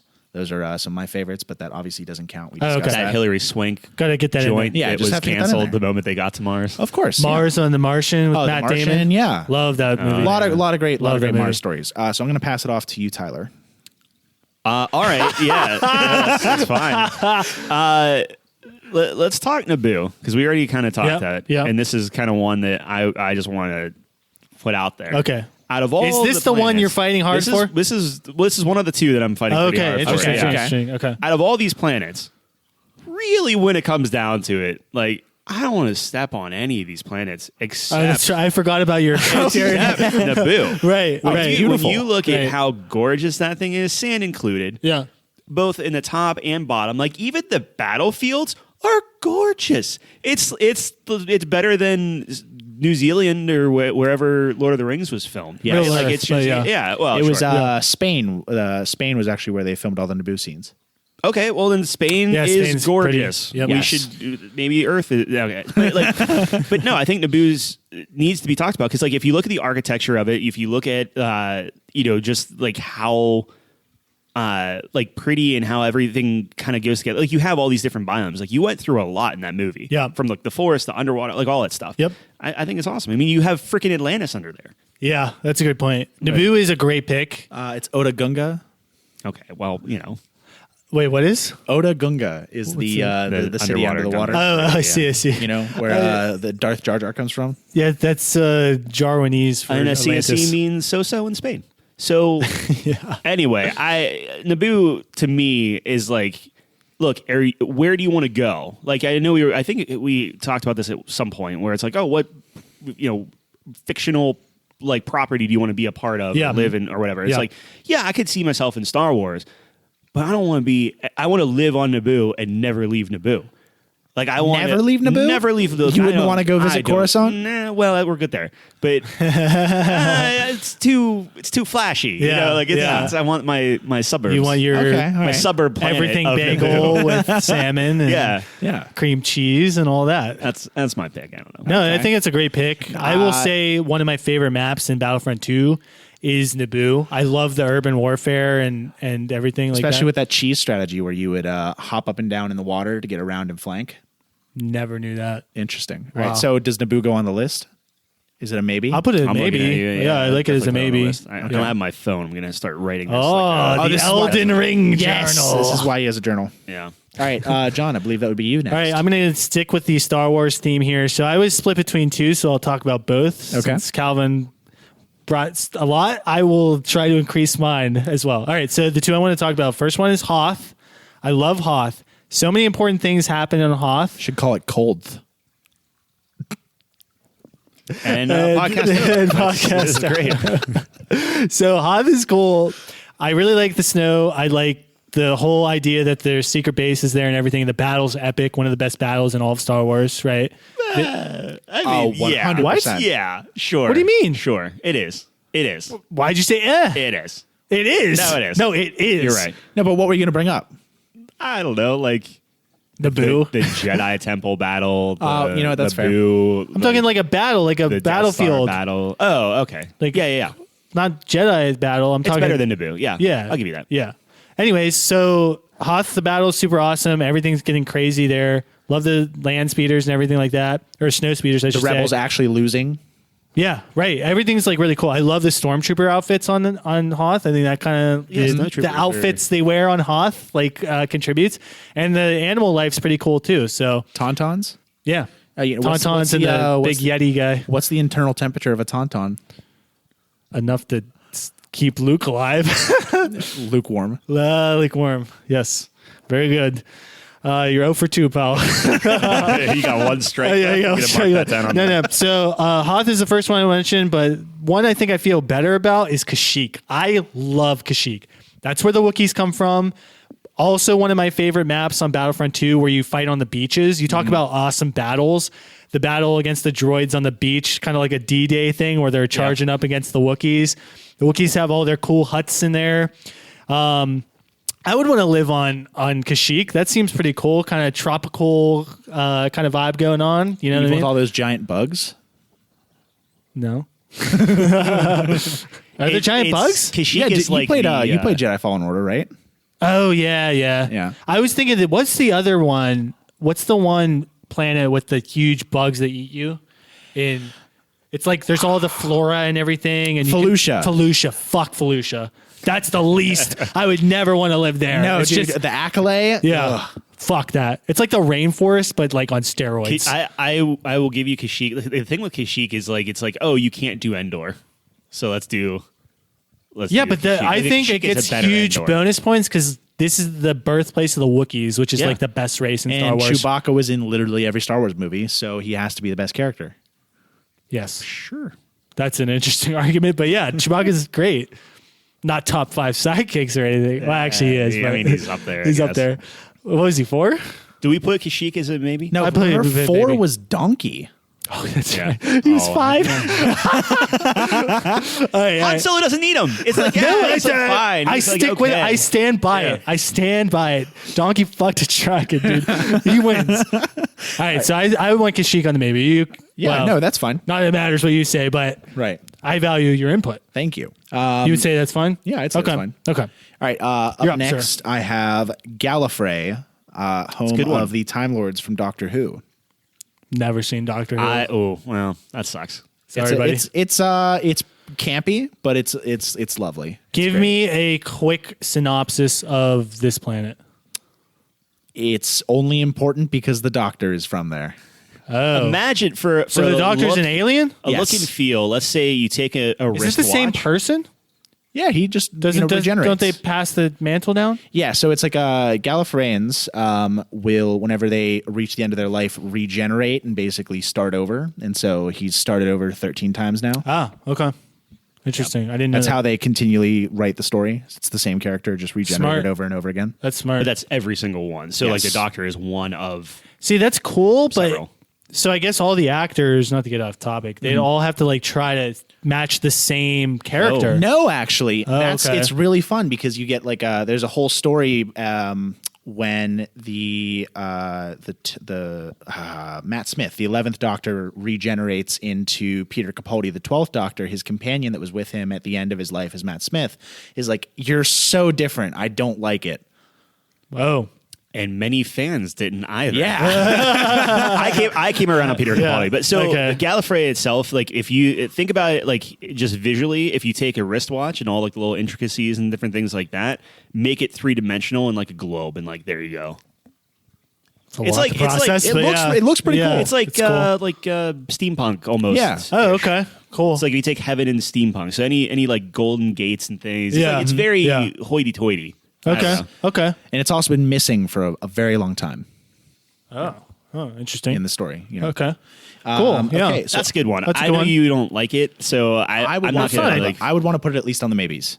I can put it on the maybes. I like my thing is. I'll put it on the maybes. We'll talk about it. Okay. All right. Okay. All right. I like that one a lot, actually. All right. Next up, I have one that's kind of off the wall. Ego, the Living Planet from Marvel. yeah. I think from he's Guardians. Yeah, from Guardians. Yeah. Yeah. I mean, he's a planet. He is. He's also a guy. That's an interesting It's unique. difference. Yeah, that is It's definitely unique. Yeah. I'm not like saying to argue that he should be on the list, but I was like, you know what? That's interesting. We could probably discuss that for at least 5 minutes. 5 minutes is a long time. Yeah, 5 minutes is a long time. Like, I don't he's know. Like cool. he's So he's tell me cool. about this guy because I don't know a lot about it. Guardians 2. I don't know. You didn't watch Guardians 2? Yeah, So it's very far down on my list. yes. Okay. So His Guardians. dad is like a celestial. Oh, celestial, he is a planet. and it turns out he was a planet. Yeah. See, I missed that whole part. Jesus, Yeah, I so don't know it's- how. it's, It's a Somehow very that big makes the plot movie point. worse. That's kind of where I was at. I don't know. It's kind of a dumb idea. I don't know why. Yeah. I just think like I like the whole planets alive thing, but Not really. Not when there's a giant face on it and stuff. I don't know. Yeah, I think there's a more subtle way to do it. Yeah, that's fine. Okay, so that's next. Up next, I have one that's for another definitely at least 2.5 minutes on it. So okay. I like the part when the raccoon does the thing with the gun. he's not a raccoon, though, right? I like the who is the actor who played him in the movie? Bradley Cooper? No, Bradley Kurt Cooper. Russell. No, the Bradley Planet. Cooper. The Who is that guy? Jeff Bridges. Jeff Bridges? No. Anyway, I can't think of his name. He's been in Kurt Russell? Yeah, I think that's what I said, isn't it? No, you said Bradley Cooper. Bradley Cooper. Shit. You know. All right, anyways, It was Kurt Russell. Yeah, it's Kurt Russell. Kurt. Kurt Russell's cool. Yeah, no, I love him. Yeah. It's not going to make the list. No, it's not. He's cool. He's cool. actor. Discount Jeff Bridges. Yeah, right. What? Is he not? I don't know. Okay. No, I would say Jeff Bridges is discount Kurt Russell. Oh. Whoa. Who was in Tron? Jeff Bridges, right? Jeff Bridges, yeah. Oh, okay. Kurt Russell. Moving on. Anyway, up next is one that's definitely be on one of your lists, so I'm going to skip it. I'll let you guys talk about it. Okay. Next, I have Eden Prime from Mass Effect. 1. Yes, which I believe is where he finds the Prothean shard, and that's kind of what starts the whole thing with him being told about the Reapers. Yep. And then also where you get Javik. Yes. In Mass Effect 3, and Javik is one of my. He's an S tier. This is really a throwback to the first episode. He's an S tier crewmate for me. Yeah. Javik's as long great. as you pay for him, it's it's Hey, great. Yeah. you get him for free with the Legendary Edition. Okay, well, you're still paying for him. It's not free. Yeah, it's not free. I mean, It was we're baked buying in the game. You're getting that DLC. How do you feel about Eden Prime? I mean, is it Eden Prime's just cool, but is this Earth? I think the history of it adds to what you're saying, right? Yeah, I was gonna say. I mean, the planet itself looks cool from outer space. So immediate bump. It for does. It's a very beautiful you. planet. It's just like Earth, so that's a bump for you because you'd probably want to set foot on it. No, there was there a was a giant invasion where yeah. people were being carted away. Everybody was like and put on swarmed pikes. and, Yeah. And then also what be a happened different on dog. what happened Scary. on the planet is cool. You know, that's where Yeah. the whole Yeah. series gets started. That's a good one. I respect the hell out of that one. I think Eden Prime is a very good from what happens in the game. I Right. will say it is a notorious planet for being boring otherwise, though. Yes. Like when you talk to everyone, they're like, I hate this place. It's so boring and shit, right? But no, that's an interesting one. I mean, I do have a Mass Effect one on here, but it's a different one. But I respect it. Would you put it on me? How strong do you feel about it? I don't feel incredibly strong about it. Me neither. I think there's other Mass Effect I'm planets not that are better. not trying to be like that. Whatever, but like No, whatever. I'm with whatever, you. yeah. I think it's a good shout out, though. Yeah. Shout out. Yeah. It's no Gallifrey, but it's fine. I agree. Tyler, you're up. Okay, let's talk about Coruscant. Coruscant. Okay. Capital of the Republic. The Old Republic. Yes. The fact that it's an entire city, like planet, Yeah. is cool. I agree. Like you got your Jedi Temple there. Yep. You got some sweet think about just living in New York, but New York was the entire planet. It's unfathomable. It's insane, Yeah, right? right. So would I want to necessarily step foot there? Like I was talking about with Naboo, maybe not. But I think it's neat. I think it is. Yeah, I think it's cool. It's an interesting idea. It does sort of, I think, really perpetuate the sci-fi trope of like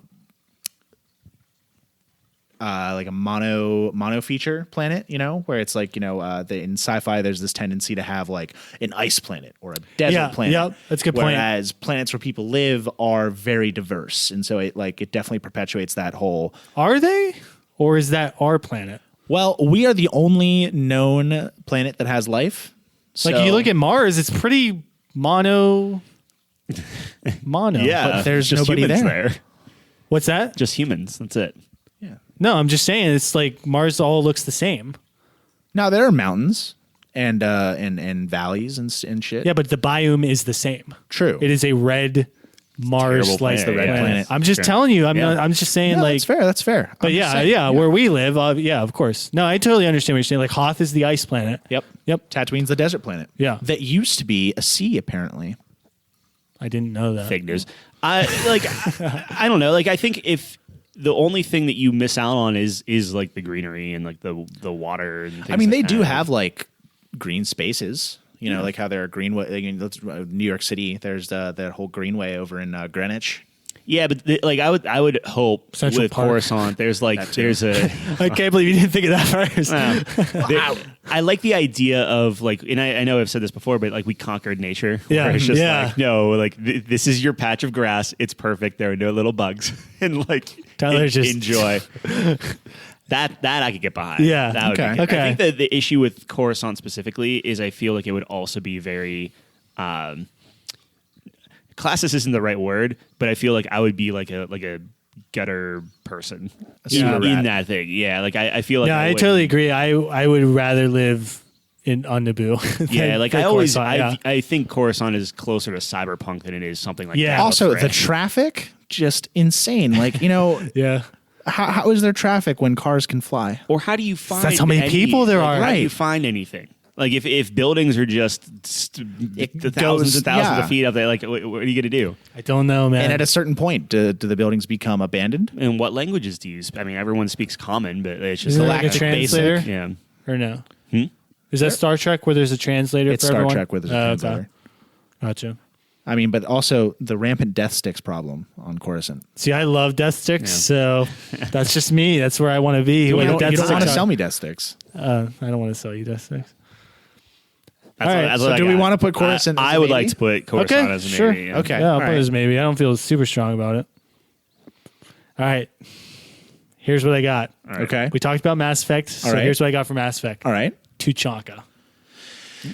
Interesting. Now, Tuchanka is very interesting because it reflects the history of its people. Right. It is gritty, survived a nuclear fallout. People still live on it. Now, of course, it's all shit now with pretty cool monsters and stuff. I did particularly like the right with Grunt, where you have to defend against the Thresher Maw and everything, right? It's Yeah. coming at you. So I think that's cool. I think Krogan are the best race in Mass Effect. They're my favorite. They're super sweet. And if you look at the They history, don't have reach. they don't, but they will kill you still very easily. But anyways, if you look at the history of the planet, like it was a beautiful planet before, and there's a lot of art and culture within the Krogan race, which I find fascinating as well. So Yeah. I just always like finding like the lore of that planet specifically, because something like Thessia with the Asari, it's like that's all there. Like we can see what it is. It's like the pinnacle of society, and it's great. But Tuchanka is a mystery. It's like the history's buried beneath like total nuclear fallout, and yet they still survive. They live underground. Very cool and gritty. I like it. This is convincing. I was going to say the only planet that's more mysterious is Palaven because we literally never we go never there. see it. I wish we could see. Well, Palaven. I guess we do see Palaven on from fire. the moon. Yeah, yeah. The chunk I think is more interesting than Yes. like Eden Prime. So Yes, I'll put on. yeah, on the maybe. I think so as well. So that's we mine. are running short on time though, so we're gonna have Okay, to. so let's speed hurry around this up. Yes. Okay, then you know what? I'm just going to skip the ones that I wouldn't fight for. I have Pandora from Avatar. I didn't Is particularly that- like that movie, so Yeah. I don't really All care right, about skip it. Mandalore from Star Wars. Well, that's a cool one. I just don't know a lot about it. Yeah, It's where the Mandalorians are from, which is sweet. Hey, Got the big He got bubbles, the big bubbles where people live because it's all like barren desert in between. I didn't even know that. I wouldn't want to step foot on it. So All right, that's where- Cybertron. Yeah, I have that on my list too. That's a Okay. good one. So we're talking machine about, planet, dude. planets that no longer exist too. Is that Yeah. Oh yeah, Cybertron is gone. yeah? Yeah, of well, course. who knows? Like, I'm sure they've brought Right. it back 1,200 times. Yeah. it's kind of like Krypton, right? That was one of mine. Where Yeah. it's like, okay, I put Cybertron on the list. I liked that one a okay, lot. Autobots are sweet. Actually, Okay. I think they both come from there, right? Yes. Decepticons and Autobots. Yeah. Next, I have Cadia from Warhammer 40K. That's where one's that's where the Cadian Guard are from. It's very nondescript in and of itself, but it's like its impact on the 40K universe is very important because the forces of chaos actually descended upon Cadia and almost destroyed it. And I think they did actually destroy it, but near the end of the battle was where the Primaris come in. Robot Guilliman comes in with the Primaris Marines and reinforces, and they almost saved the day, but I think they still ended up losing. Don't call me out, any 40K fans. I'm not super into the lore. Neither of you know about it, You so got us. I we'll mean, put it on. yeah. Here's one: Halo. It's not a planet. Not a is planet. it? That was it was an interesting one. I thought of. Structure. That was Yeah, like, no, I it's was thinking about structure. that too. Yeah. Yep. But I don't think it counts. that's the right? same as like a Death Star. Yep. Okay, Yep. all right. Krypton. Yeah, that's what I was thinking. that Like Krypton's fine. It's just Earth. See, I have Krypton another. is just Earth. I have another one from the DC universe, which is infinitely more interesting. What If you is? wanna I have Apocalypse. I also have Apocalypse. Apocalypse is awesome. I would give you Apocalypse. I Apocalypse wouldn't is want to great. set foot there, but I would give you Apocalypse. Apocalypse is We'll put very it on the cool. maybe list. It's like that's literally the opposite of where you would want to step, right? Yeah, Like, Right, out of all the these forces planets, of dark Apocalypse is side. the one It's I would it's not. absolutely it's hell, man. it's actually very much like Coruscant, where apparently the entire planet is a city, Yeah. which is With interesting. lava, though. What was the planet that Yeah, it's like Thor- blowing Thor up. went Yes. to with the Hulk? And they, like, I know what you're talking. yeah. Sakaar. Sakaar, yeah. yeah, that's another one where it's interesting. like that's like a funner version of, Yeah, of yeah, Apocalypse. yeah, right. All right, and then the last one I have on my list, Runeterra. Yeah, I obviously am a fan of Runeterra. You get every genre wrapped into one thing, Precisely. right? You get steampunk. You get fantasy, you get sci-fi, you get some jungle Tribal, warfare.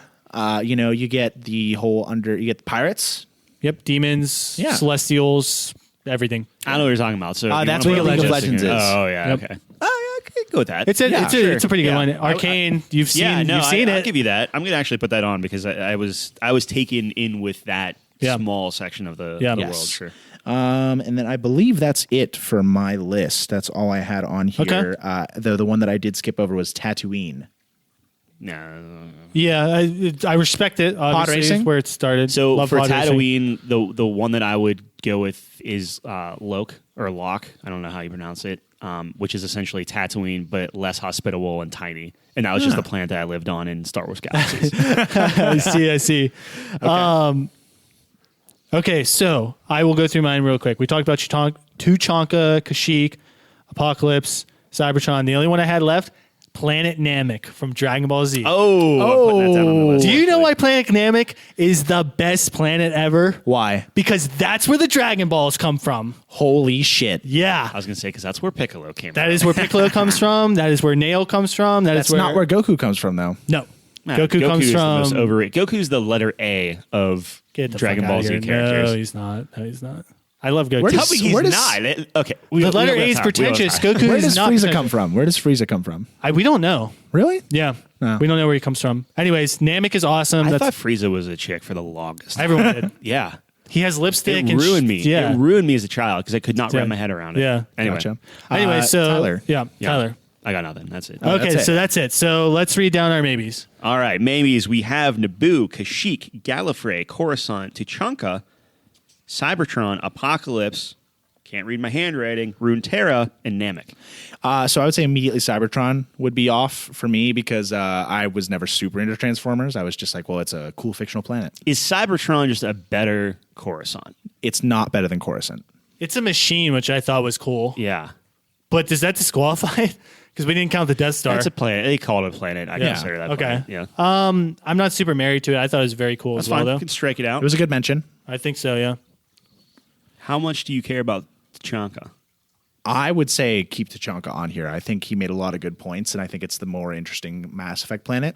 Okay. So I'm saying keep it for now. Do we have any Mass Effect planets That's on there? it, no. Okay. Okay. All right, what else we got? We have. I want to put Naboo on the list. You wanna put Naboo? Like officially on the list. Okay, fuck. so but it's not official, but generally we have one thing from a franchise. So would you want Naboo or Kashyyyk? That's not a rule here. I don't think. No, but No, it's not a hard rule, but I usually try to It's a soft keep it that rule. way. Because Naboo is isn't- better than Kashyyyk. I think you're probably right. Yeah. I agree. So Kashyyyk Episode 1 is literally the only reason. I'm going to put Naboo on it. Okay. Yeah, I'm down with putting Naboo on. Naboo is pretty cool. I'm not ready to take Kashyyyk off. Like Okay. I think there's still an argument there because again, you made That's good fine. arguments for Yeah. it. Right. Yeah. So right now we have Kashyyyk. I could take Gallifrey off because you really don't know Gallifrey. I don't. I think that's a great call out. Okay. So we have Coruscant, Kashyyyk, Tuchanka, Apocalypse, Runeterra, Namek. I would like to put Runeterra on the list. I would like to put Runeterra on the list. You're not going to see any arguments out of me, that's fair man. enough. Yeah, Return's great. How many do we have on? So what's on? So we the have list? Naboo and Runeterra right now. Okay. Okay. I don't know. I think Tuchanka should go on the list. should go on. Read down what we have again. So Naboo and minus what we have on the Runeterra list. there. Yeah, so right now it's between Kashyyyk, Coruscant, Tachanka, Apocalypse, Namek. We have to pick 3 of those. Fuck. I'd get rid of Coruscant. I'm not married to that. I don't know. The Fall of the Jedi. No, the Fall of the Jedi is like a very significant thing in history, and that happens on Coruscant. I can't believe we didn't mention the planet where the Jedi come from, where the crystals are and everything. Yeah, I don't care about that. Yeah, That's a sweet planet. it is a sweet like planet. in Fallen Yeah, Order. what's it called? That's like, I love What's it. it called? What's it called? Yeah, Ilium? exactly. No, Ilum is No, where you that's get the crystals. crystals, yeah. Fuck. That's what I'm thinking of. Okay, still not. Right, okay, whatever. yeah, whatever. I think it's cool. Okay, so you I think would say Coruscant over Kashyyyk. Really? Yes, I would too. Dude, that's where Wookiees come from. Yeah, but if our Wookiees were Wookiees- so great, they wouldn't have been taken over. They wouldn't have been enslaved. I will not be touching that. I will not be responding to but that. man, Coruscant, like, you know, they're for one, just for the sheer importance of everything that happens on Coruscant. That's where Anakin Skywalker falls and becomes Darth Vader. I will tell you this. I would take both of them off because I'm more interested in the other ones we have. Ooh. So you're saying, okay, hold on. Yeah. Wrap your head around that one. Yeah. Gotta start. Okay. So taking off those 2, then you're saying Apocalypse, Namek, and Tachanka go on over Kashyyyk and Coruscant. Yes. See, I will give you Tachanka and Apocalypse. Namek's a tough sell for me. Namek's amazing. I was gonna. Namek's also a tough sell for me because I was never super into Dragon Ball, but he did. He has been. It has one of the conceded- greatest fights ever conceived, where the planet's literally blowing up and Goku's fighting Frieza, turns Super Saiyan for the first time. Namek All right. better be All on the right. fucking list. That's fine. Like Okay, that is all right. That is like an iconic moment for a planet. In the spirit of time. So then Kashyyyk on the and list, Coruscant's gone. So we have Naboo, Tachanka, Apocalypse, Runeterra, and Namek. Yeah. okay. I think Namek is an easy number 5. Do you agree? I will give you a choice between Tachanka or Namek. Is a number 5. I put Tuchanka at 5. Yeah. Namek is legendary. I The mean, fact that you knew it, the fact that you knew what Namek was, I like Namek. I like and Namek. you also did. I know. And you're not even a fan. No. It's legendary. All right, that's fine. Tachanka number 5. 4 is Namek. Fuck. All right, we got it, All right, boys. number 3. Yeah. We have what? Apocalypse. Yep. I would say Apocalypse. Well, what are the other two? It's Runeterra, Apocalypse, or Naboo. Oh, Yeah. shit. Yeah, Apocalypse. Yeah. Apocalypse is terrible. But it's cool. It's cool. It's very cool. And- well, your which is why criteria it's is way number- different. I know. Yeah. I know. I think It's that, cool. I mean, number 3 is, I think, still solid. No, for I'm fine with 3. I'm just saying. it's- actually shocked it's that high. Now, I'm here's- not. I think it's a very cool planet. So you think Apocalypse is better than Tachanka and Namek? yeah, I think it's I'll more give interesting. you Namek I- over I- Apocalypse. I would say Apocalypse. Are you over serious? Namek. Yeah. No, I would say Apocalypse over Namek. I might just take trying that to throw you wager, a bone. dude. Just I throw you a love being bone. throwing bones. You know me. I'll take those bones all day. I don't like. I know want to what? say yes. I You think know what? Namek's John hasn't super- had many bones. I'll concede on this one. Namek 3. Fuck it. Yes, sir. We're gonna give Namek's gonna be 1, boys. You're gonna give me the store. So I think that I think we all know what we want as number 1. And let's say it on 3. All right, 3, 2, 1. Runeterra. Runeterra. No. What? Well, the problem is he's only seen a small fraction Yeah. of the Right. planet. I will give you it because of the history and the lore and stuff like It's- that. it's But pretty I good. would much rather hang out at Naboo and just never leave. care about another I world. don't know, man. Naboo is just like, okay, so fields, underwater, It or is a city. It's like It's like paradise. It's Yeah. take Yeah. Earth and make it paradise. Yep. Yeah, but paradise is boring. Until there's a giant war there. But, That was you know. good. Well, I mean, hey, Till the Federation. they won. That's Trade fine. Federation. Trade Federation. They didn't get blown up. I mean, where's did not. Alderaan on this list? Oh, I don't see Oh, Namek's on the list. it. Yeah, well, that's fair. It's gone. Yeah, Yeah. I think Naboo is number 2. I'll give you it. Again, we're up against a deadline, so it's like, all right, I'll concede it. Naboo is good at number 2. Like Runeterra. Well, you gave me Namek, so No, I mean, 'cause fine. Like, I'm- it's not a gap for me. I think it's neck. Like it could be It anyone is, for yeah, me, it's- the honestly. thing with Runeterra, and I will concede this part, is I was much more like Naboo's beautiful. Yeah. But when you're talking about the Star Wars thing, I'm not like, oh, Naboo, like Yeah, that's such a true. pivotal thing. True. With Runeterra, I was actively drawn into the world. world, And you were like only that. drawn into Piltover and Zon, which is like a small fraction of what's available. Yeah, and not that I mean, I'm trusting that it's like, oh yeah, cool. It's that cool across the map, but I'm fine Yeah. with Runeterra being one. That's fine. All right. Is it chiseled? I'm ready to go. In the process of chiseling. You got to find Runeterra. All right. So number 5 is Tuchanka. Hell yeah. Love that place. Number 4 is Apocalypse. Number 3, Namek snuck up there. Oh, fuck yes. It's about time I got a W. Number 2 is Naboo. Yep. Leaving Runeterra as the number 1 best fictional planet. No bias here. No bias. No bias at all. You know the couch. That is a solid list for me. I don't know, Tyler. Tyler might wake up tomorrow and Honestly, I was shocked that Naboo got that high. So Anyway, I like Naboo. Naboo, I think he made some good points for it. So that at least it's not Hoth. It's not Hoth. Hoth's fucking great. Yeah, whatever. We're not going to go Tatooine. Yeah, but it's whatever. We're not going to go down that again. All right, well, that's what we got. So, Calvin, we really appreciate you being here. I hope you had a good time. And oh yeah, man, this was great. Look forward to eventually coming back next year. Absolutely, dude. So that's what we got for you guys. Thank you for listening. As always, check us out on couchcompany.games. All our links are listed there. And we're going to be here the same time, same place next week. Thank you for joining us on the couch. Peace.